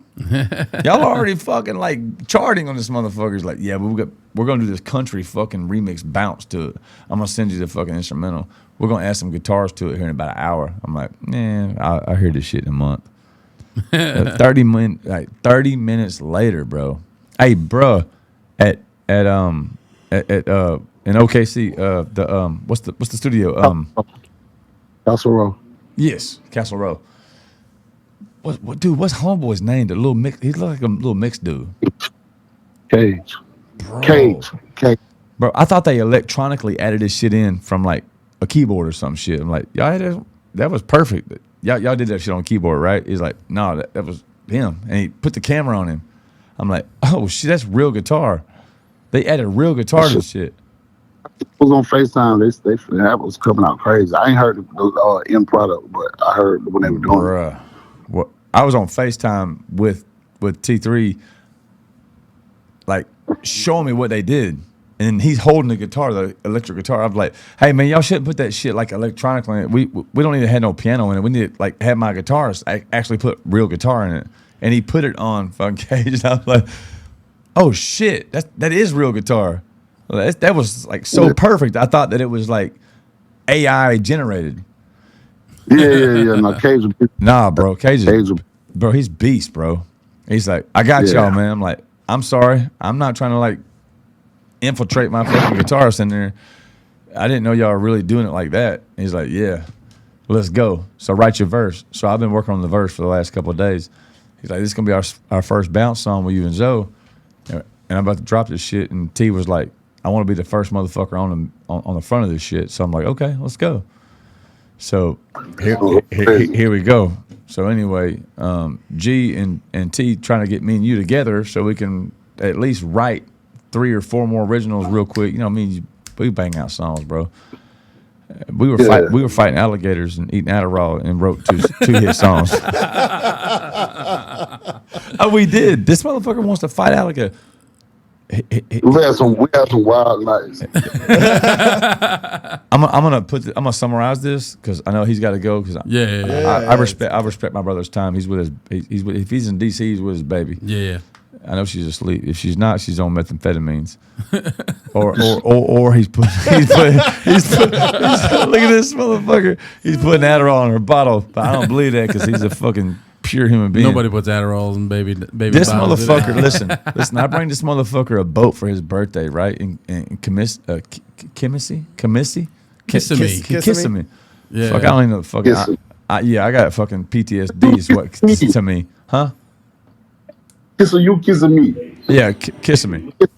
I bring this motherfucker a boat to his house and kiss him. He's got a house on this fucking lake, right?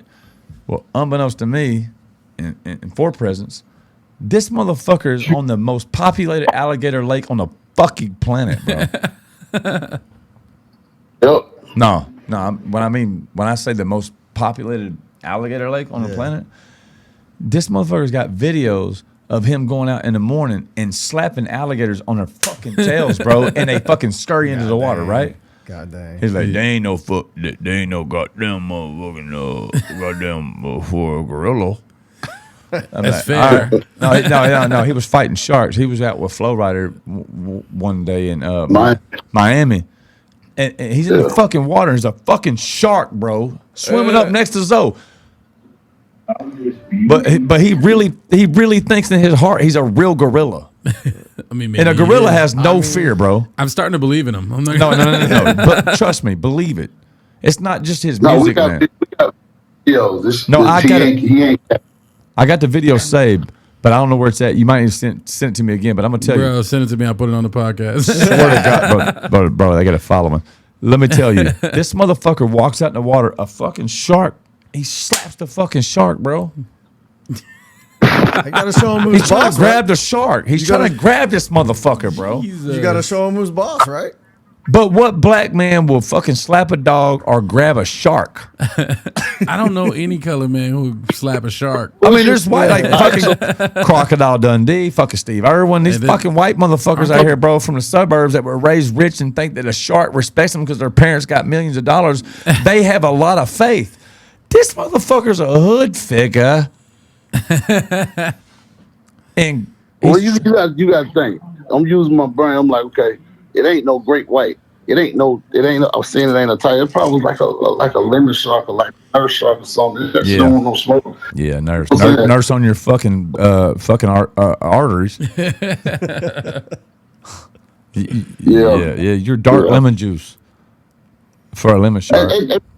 The only thing that would have messed us up with the alligators if you wouldn't have got to the docking time, if they would have beat us to that dock, we might have been out there twisted. That's right. I'm gonna tell them this story later, but I'm gonna be honest with you. If you wouldn't have told me that I'm on a ski boat, bro, on a fishing boat. Like, I had no idea. My fucking depth finder was sounding like a fucking retarded fucking Iranian bitch the whole time. 2 feet, 2 feet, 2 feet, 2. Like, the whole fucking time. My hull is 4 feet deep. All right? The V of my hull was over 4 feet. From the top of my fucking seat to the bottom of my boat was 4 feet. Yeah. We're in a 2.5 foot fishing lake riddled with fucking alligators. All right? Per capita, the most populated fucking alligator and crocodile ridden lake in the fucking state of Florida is Kissimmee, where ESPN comes and has a fishing fucking competition, which he fails to fucking tell me because he's a gorilla and he's not scared of. I'm fucking terrified of alligators. All right? Isn't everyone except Gorilla Zoe? No, he's not. He's not fucking scared of shit. He was the one with the fucking, we had a fucking hatchet, and he's like, let that motherfucker come in. I'm standing on top of the steering wheel shield, screaming like Chris Tucker.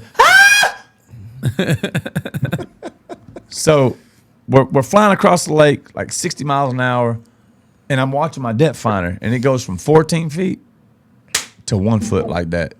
Oh. Well, guess what? I hear, it's my fucking prop. My prop looked like it was throwing up gang signs, bro. My prop was like this. Oh, no. And we float into a fucking culvert, and we hear,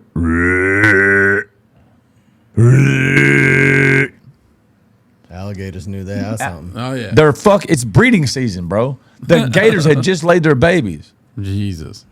This motherfucker like, oh shit, they're laying babies out here, man. It's breeding season. I'm like, so for one, you didn't tell me the lake was 5 inches deep. All right, 45, like 5,000 alligators in that little lake. Oh my 45,000 alligators in a lake that's 7 miles wide, bro. I suck. No, it's 4,500 to 5,000. It ain't 45,000. Like 5,000. 4,500. 45,000. 4,500, 45,000. Who cares at that point? No problem. It doesn't matter. No matter what. You could have told me it was 225,000. It seemed the same when they were fucking attacking us. Crocodile Dundee boat, bro. Crocodile Dundee looked at that place and he was like, "Fuck that spot." I had Crocodile Gorilla Zoe with me, and he was willing to fight him. He tried to get out of the boat and push it out of the sand. Like, no, he didn't give a fuck. No, I swear to God, on my kid's life, bro. He's like, get out of there. No, we tried to get out. We saw these tennis balls. I was like, "Hey, there's some reflectors that's taking us to the dock." So the prop is like this, and we're doing like the boat is fucked, bro. The prop is like literally like chopsticks trying to get us out of the water, right? So I was like, "Man, what's wrong with the boat?" Like, I don't know. We went from fucking 60 mile an hour and fucking 14-foot water to fucking half an inch. Okay, that's what happened. The sand fucked our prop up. So we're limping in. Trying to get to the dock. We're trying to go to a barbecue spot on the other side of the water, which was like a plethora of clubs. We hear this brrr. I'm like, well, dude, what's the fucking noise? It's getting dark, bro. The sun's gone down. We're low on gas. We have no prop. And we see these tennis balls in the water. I said, bro, there's the fucking markers to the dock. That's where we're supposed to go. He's like, bro, that ain't no fucking marker. That's not buoys, bro. That's not a marker.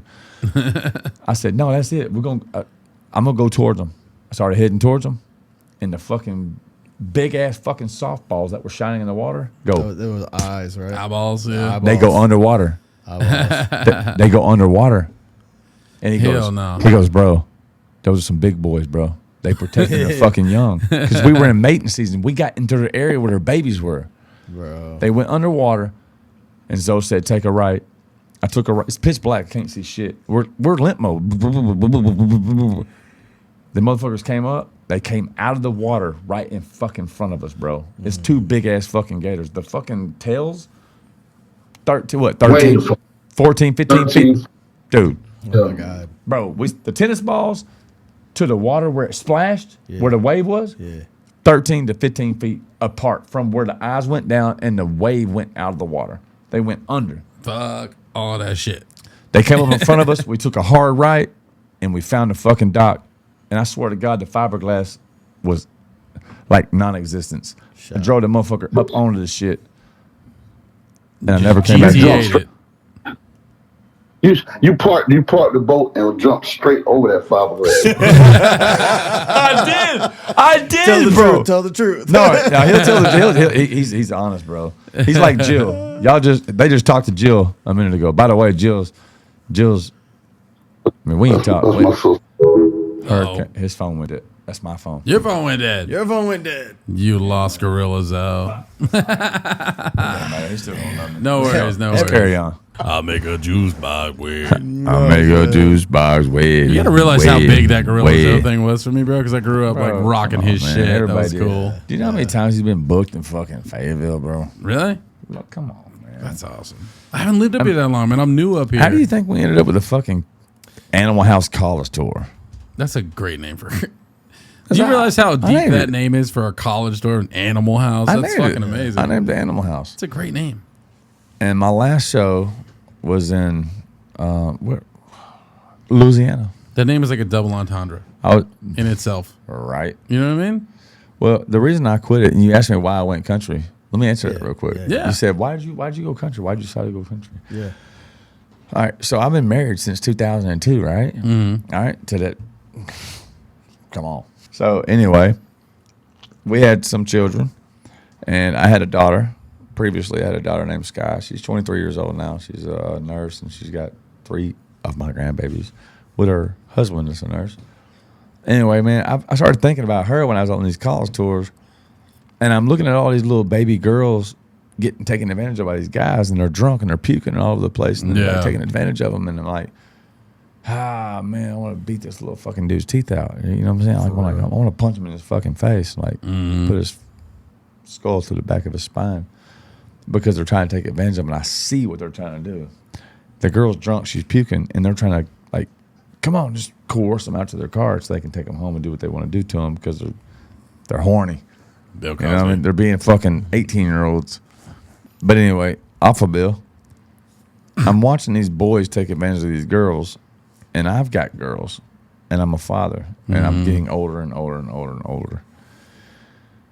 And I found myself finding, during a show, I would grab the phones of these very inebriated kids, and I would call the favorites in their phone, like it'd be mom or dad. This is before we had lock codes. You know, this is when iPhone first came out, the first iPhone 1, 2. There's no lock code.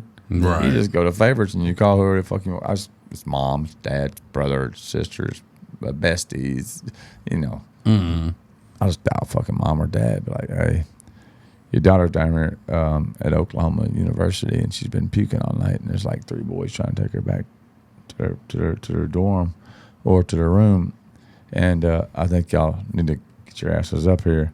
I'm going to cause the biggest distraction and decoy that I could possibly cause in the meantime until you get here and get her, because tonight's not going to be good for her. She's inebriated. She has no idea where she's going or where she came from. And the boys, I'm not going to say any names, the boys on the tour said, man, you can't be doing that, man. You're fucking up our fucking tour. The promoter's not going to have that. I was like, all right, cool. There's no problem. No problem. I'll just leave it alone, man. So I go back to my bus in Austin. Austin was my driver and security. He locked the door. I get on the bus and I'm like, Austin, lock the door. Don't let anybody get in here. I'm going to sleep. We got to be in another city tomorrow. So I go in the back of my bus and go to sleep. I had a 500 Cummins pusher, so I had that vibration from the engine. So I lay down. The engine was right next to my master bedroom, right? It's like, brr, brr, brr, brr, brr, brr. Dude, as soon as I hit the bed, out. I'd wake up, and the first thing I would think about was, I wonder how those little girls were last night that those boys were trying to take advantage of. But I had no way to find out. So I had to live with that. I had to process that in my mind, relating it to my fucking daughters. You know what I mean? So I woke up every day with this thought in my head. I wonder if that kid made it home safe last night from all those boys. I tried to call her mama, but the guys were getting mad. The guys were getting mad at me. The guys. This is all the people in general who I was on tour with. Yeah. The boys. The boys were mad at me. They didn't have little baby girls. They weren't the daddy. They weren't the daddy of a girl. All right? So I lived it. It was a nightmare for me. When I saw it, I would dream about it. I would wake up thinking about it. So I finally had enough. And I said, you know what? This college tour, I don't think it's for me, man. And they were like, no, just push it out, man. You got 100 more colleges to go. Wait, 100 more days. So the Animal House tour was every day, not every week, not once a month. It was every day, a different college. Damn. Yeah, just look on YouTube, bro. Just That's type a crazy fucking type tour. in Johnny Bravo Animal House tour. You'll see. I don't know how many. Who knows? So anyway, I went to the next tour. Did a show with North Carolina. It was fucking badass. But after I got off stage, I went back to my bus, and my son Dax, he called me. He was 7 years old, man, and he said, "Hey, are you having fun?" I was like, "Yeah, man, I'm having fun. How are you?" He said, "I was just wondering if you're ever gonna come home." Oh shit. Yeah, that sucks. That's tough. This is my baby boy, man. I was just wondering if you're ever gonna come home. I'm just wondering if you're ever gonna come home. All right, is it my job to decipher and like separate the bad boys that are taking advantage of the girls, and what college I'm gonna go to, and which one's gonna pay me the most, and which one's gonna follow me the most, or is it my job? Is it my job to fix the broken heart of my son that said, "Are you ever gonna come home?" Can you understand the words? Are you ever gonna come home? By your son, Yeah, your child. crazy. Just say child. If your child says, "Are you ever gonna come home?" Break that down. You can decipher that to a million ways, but they all lead back to one: I miss you. And I haven't seen you in a long time, and I've been thinking about it every fucking night. I don't have my daddy, and I was just wondering if you're ever going to come back to us. That's what it breaks down to. He can't articulate. He's 7. Are you ever going to come home? And that night, I told Austin to lock the bus and to find me a red eye out of Alabama. Just find me a red eye. I don't care what it costs. Take all the fucking money I've got coming. Find me a red eye out of Alabama. Y'all can keep my bus. Let those boys drive my bus. You drive it. They can burn it. Just find me a fucking plane flight out of here to Little Rock, fucking Arkansas, to LIT, to fucking Hillary and Clinton fucking Airway. Please. And he found me one. I left them the next morning at 7 o'clock. My bus dropped me off at the airport. I had 100 colleges to do left. And I canceled my whole show, lost all my whole fucking contract. I left my bus with Zoe and my driver and all of his friends, young Jock, all of them. Y'all can have my fucking bus. And I went home to my son and my daughter and my wife. And I didn't look at music again for 7 years, man. I was going to ask about the 7-year hiatus. I read about it a couple of year times. hiatus. That was why I never 7 wanted to fucking years, bro. pursue music whenever I was doing it. Because like I opened for Slim Thug at Bada Bing. I did shows at Vino's. I did, Hell yeah. all kind of shit everywhere. And I was like really doing like hell. My entire teenage years was getting good at music, honing my craft, doing my, doing my shit. And when I got a little bit older and I started having kids, I was like, I think I'm going to take the energy that I'm putting into music and I'm going to focus that on a business. So basically every bit of effort and the passion that I had for that, I'm like, I need to focus this onto something that like is sustainable and can handle, I can be here. So like Tim knows how I rap. Before I crash and shit, I'll show you I can actually rap. I want to hear it, man. He was. I'm determined. Oh, I got you. Travis, I love that confidence. I don't want to cut you off, but I'm just going to do it because But you're gonna cut me off. because you fucking don't ever do it. Travis is the most humble dude that I've ever met in my life. I can say that. And I'll tell you that I came to Travis with this podcast. I was like, I want to do a podcast. And he's the most humble dude, but he makes shit happen. And this podcast is 95% happening tonight because Travis. and he's the most humble dude. And he is so fucking talented at everything he does. And I'm gonna let him finish now talking about what he's talking. But he ain't gonna brag on himself. He's gonna tell you a little bit of the story, but he ain't gonna brag on himself. And I will brag on him all day long. Well, what I was just gonna say is that was the reason everyone's like, "Oh man, why'd you quit doing music? Why'd you quit doing music?" Da, da, da. And I'm just like, I don't really want that life that comes with it. You know what I mean? So for you to say that, I'm like, fuck, man, I was right. If I were to ever make music again, which I will, I obviously have the stuff to do it. I still know how to rap and all that shit, and I'm just like, you obviously can tell you have a passion for it. Yeah. So I would feel like I would just want to release a bunch of songs and just like let them roll. But like if they were like, oh, say one went viral overnight and got fucking 2 million views, I'd be like, cool, I'll release another one next week because I'm not fucking touring. You know what I mean? Yeah. So it was just, I don't know. It was weird. I envy you because it's obvious, man. Look, you got more of a setup than I've ever even imagined having. But thank you. You got no, seriously. You've got the tools to go where you really always wanted to go. Yeah. You've got the table, you got the lights, you got the cameras, you got the fucking action, you got the curtains, you got the blue microphone. You're right. You know what I mean? You got the DAW system.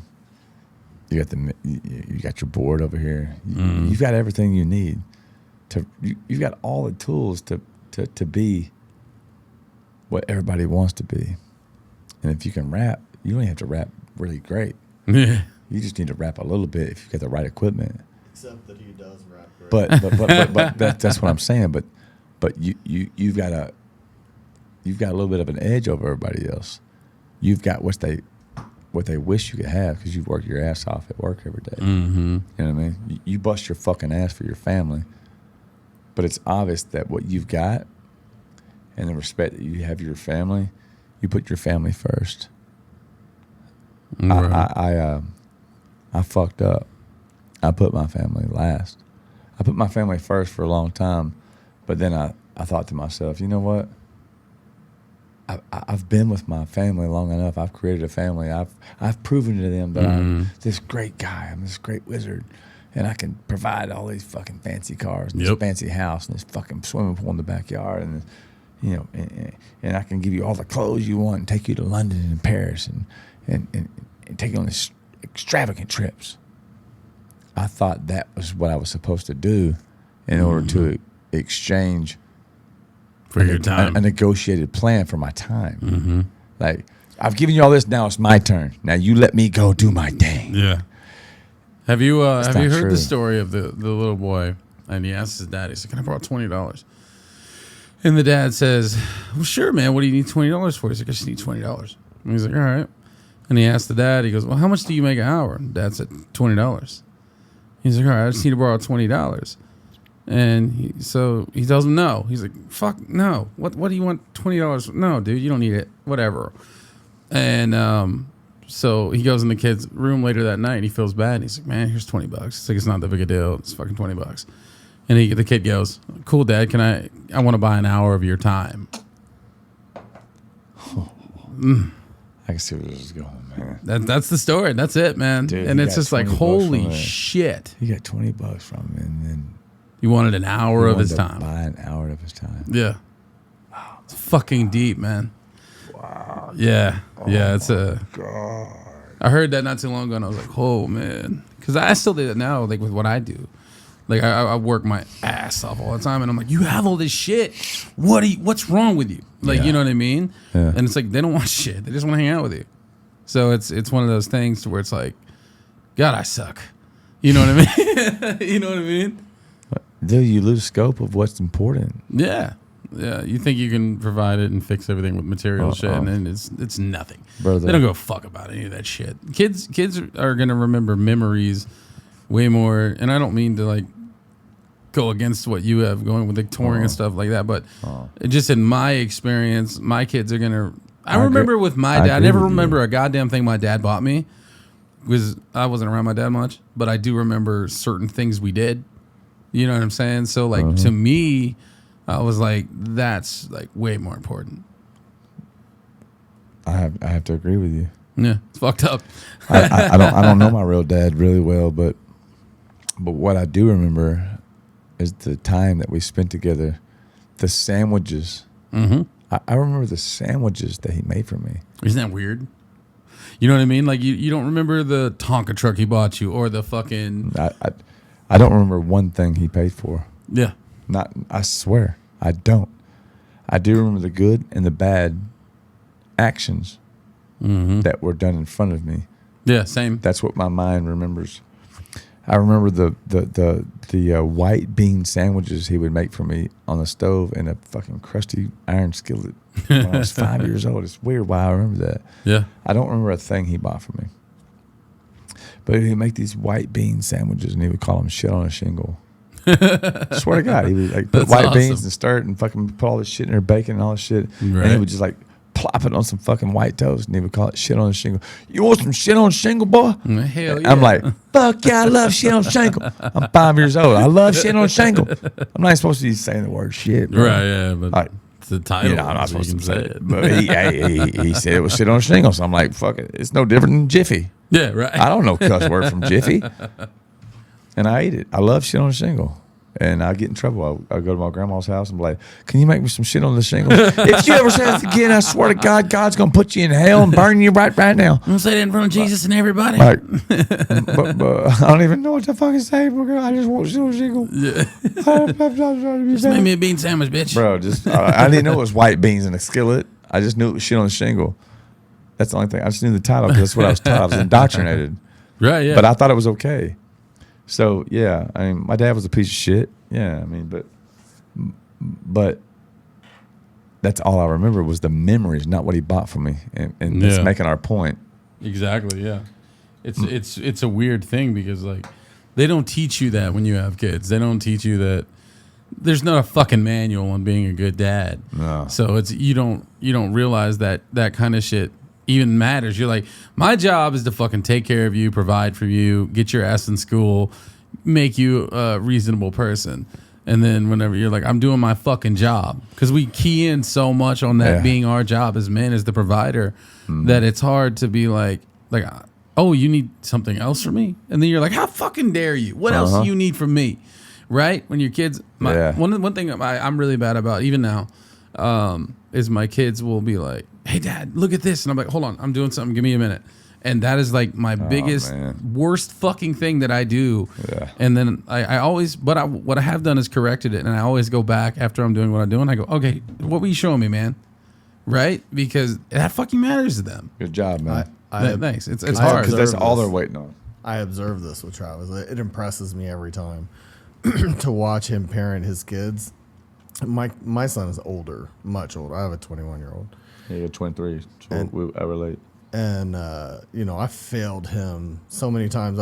I try to tell him now, like, you didn't come out holding a manual. You're not like buying a new car. You didn't come out holding a manual. So I did the best that I could, but I watched Travis with his kids, and I see it like we're like family. We're not family, but we're like family. I'm here all the time, spending time with these people, and I'm so impressed with the time that he has dedicated to going, hey, kids, you know what? Because sometimes for me, it's like they come in and they're like, hey, do you want to see me play my violin? And I'm like, sure. Hell yeah, man. And the same. My daughter, but when we were waiting on you, my daughter came in here and played her violin. and Dude, then violin's my favorite instrument. Dude, like, so if she would have cool. played that for me, I would. She just learned. She just got it. She's terrible at it. But. All that I don't care. All that to say, The it's an sound of it. inspiration. Right. All that to say is it's an inspiration to watch the way that he handles his kids. I really. It's crazy to hear because I thought I sucked at it. I'll be honest with you. From someone who sucked at it. You're your own worst enemy. Yeah, for sure. You're a creator. Yeah. So yeah, everything you do is fucking horrible. Yeah. It's not good enough. Right. I'm sorry. The world thinks you're fucking great, but you're like, yeah, whatever. I could have done way better. Yeah, exactly. Trust me, I They understand. can do way better. Yeah, No, I understand. I'm like Your own worst critic, right? Yeah, it's got. All right, let's see if I can do this. It's like fuck that. I don't got feel going on good. here? I'm gonna turn on the beat. I'm gonna see if I can do this real quick. Let me you hear do some this. shit, bro. I got some good beats. I don't even know what beat this is, but I might do it. It's 226. All right. That's an old man. Make sure you mention don't read the comments in there. No, it's not no bass for that. Oh, ooh. What do you say, man? I don't care. I'll go wherever you want to go, brother. I want something hard, though. I want something hard. Yeah, me too. There we go. Yeah. Ooh. This is that one. Remember when I played the remember when the beat, the intro beat? Son. This beat's tight. Wishmaster made this beat. Damn, where'd you find that, son? I got that shit. Damn, son, Where'd you find that? You know that's Zoe, right? Is it? What? That's his fucking DJ. That's awesome. Damn, son, where'd you find that? Let's see Everywhere what we you can do. find Zoe. Gotta be figuring out whatever they talking about. I don't even give a shit, not even a little bit. Whenever they figure it out, that they're gonna take them out. You wanna do this shit, then they make a bounce. You wanna do this, get money, make amounts. Whenever you wanna do it, then they're making out. Whenever they say it, whenever you want to do this shit, over the top of my brain, I'm not reciting it. But give it a minute, my main. I gotta be figuring out the Bass Pro on the top of your hat. Whenever they say it, they taking it back, and I be laying back and I relax. I'm gonna be saying it's getting incredible. Never be getting this shit, it's so edible. I gotta be getting everything that you wanna do whenever they wanna come up in the way that they wanna move whatever you wanna do and they wanna say it to you. Gonna talk, gonna pause like an interview. I'm like, wait, that's an interlude. You know, whatever they say, then they give it to you. Whenever they giving it back, never taking it back, never taking. I'm sorry, I'm kind of drunk. It's a little hard. I don't give a fuck. It's a little bit. I told you. That's my I told you moment right there. Hold on. I'm a little blown away. Hold up. Let's Here we go. go. I got that second verse. You wanna get this? Come in my weapon words. I wanna get these things and they get to merge. I'm detrimental whenever they get to verse. They wanna catch the verse, you catch the shit. You wanna drive in fast and they get reversed. Whenever you say this, and they give them the hearse. Whenever you wanna do it, they never get it rehearsed. I wanna give it to them. Everybody wanna take it, then they wanna get it. They wanna come up and they wanna be facing. Whenever they take it, they're gonna be adjacent to everything that they wanna face and they take it. I don't even know. I'ma get it back when they take it, then they get it, then they give it on the low. And they're gonna talk about all of this shit. Never take that back when they get it out before. Give them a minute whenever you wanna get it. Whenever you wanna do it, I'm gonna spit it. Depending, I'm gonna stare at you in the motherfucking eyeball. I don't know what you want to do and they're gonna tell you. Y'all are fucking me up, bro. This is what happens. Okay. Oh, my bad. No, you're good. This is what happens, bro. Listen, this is what happens. We go do karaoke. We go do karaoke weekly. Let's do another one. Hold on. Put your headphones back on so you hear it. Yeah, Oh, this beat is weird. we go do karaoke weekly, and every week it's new verses all night long. Hey, this beat is tight. People come up to Jeremy, video that shit. let's listen. Here we go. I'm making a phone call later. There you are. See if I can get what this is. Get a different description. When you get this, I come back, they tensed up. I don't even know what you want to say, you never give a fuck. Whenever they rhyme and they want to try it, you want to do it, they're gonna be like the fucking Atkins diet. You want to find it whenever you do this, and I come back in the spot and then I remind them.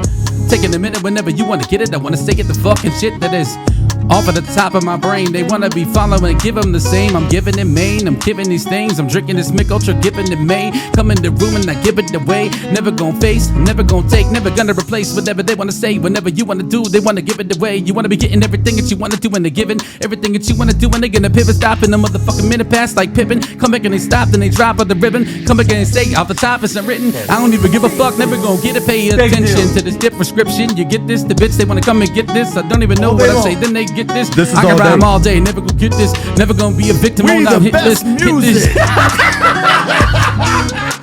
That's so stupid, bro. I'm telling you, this is all day long. My bad, bro. Right now. God damn. It's okay, I got you, buddy. I'm so fucking like. I'll pick it up. I'm so like. So they want to ask me what the topic is. I come up in the room, I'm never stopping it. I tell them do not read the comments cause I'm commenting. What they want to say, they never gonna drop with me. Topic B, what they want to say, they probably everything you want to do, and they ain't never gonna move. I'm looking up at the light and the brightest shit. They don't know what you want to do. Whenever they writing it, reciting it, I'm writing this. They trying this, I'm rhyming with. Whenever they gonna be finding it, whenever they gonna be taking a fucking different day and it's time and when. I don't know what you gonna say, I'm leaning back like a recliner when they come back and they gonna find with them, and I get that fucking vagina then. Come back and they gonna be rhyming in, and I get it whenever they give it, whenever they do it, you're gonna be hitting whenever they do it, and they're gonna be using the fucking music. Never gonna do this, gonna come back and cross it up like a crucifix, and they doing this, and they probably gonna be different than their usual shit. They doing this, come back in the room, I'll never be doing with this exuberant, and then whatever the fuck it is, and they doing this, and give it a minute, whatever they get it, they're gonna be taking, you're gonna be getting. I come back, never gonna spit that written, when they come back, and they gonna get with. Get this shit, I'm kicking like a fucking ninja. Luke Kang if they want to drop it, never gonna get with different people, and I don't know. Don't knock my light over, bro. That shit's expensive as hell. Whenever they talking about it, whenever they gonna be running, nobody be needing a beat. They wanna be getting 100. Whenever they gonna be saying, gonna be changing the beat. Give it a minute with me, probably eventually. If they if I would have got a different beat, it would have been better, bro. Dude, bro, you motherfucking nasty, motherfucking stupid motherfucker, bro. Are you serious with me right now? Yes, rap, that's bro. every week. That's every week, bro. He's for real. Yeah, I can really rap really good. There's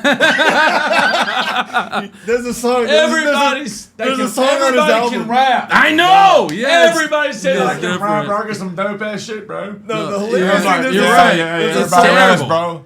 There's a song on his album where he's like, I'm kind of a big deal. You know what's crazy? That's, But Isn't that weird? But I got a fucking serious question. we're good. We can turn it up. We're good. Yo, we'll just wrap it up. Okay, I'm rolling, I'm riding, rolling, I'm flexing while driving, rolling.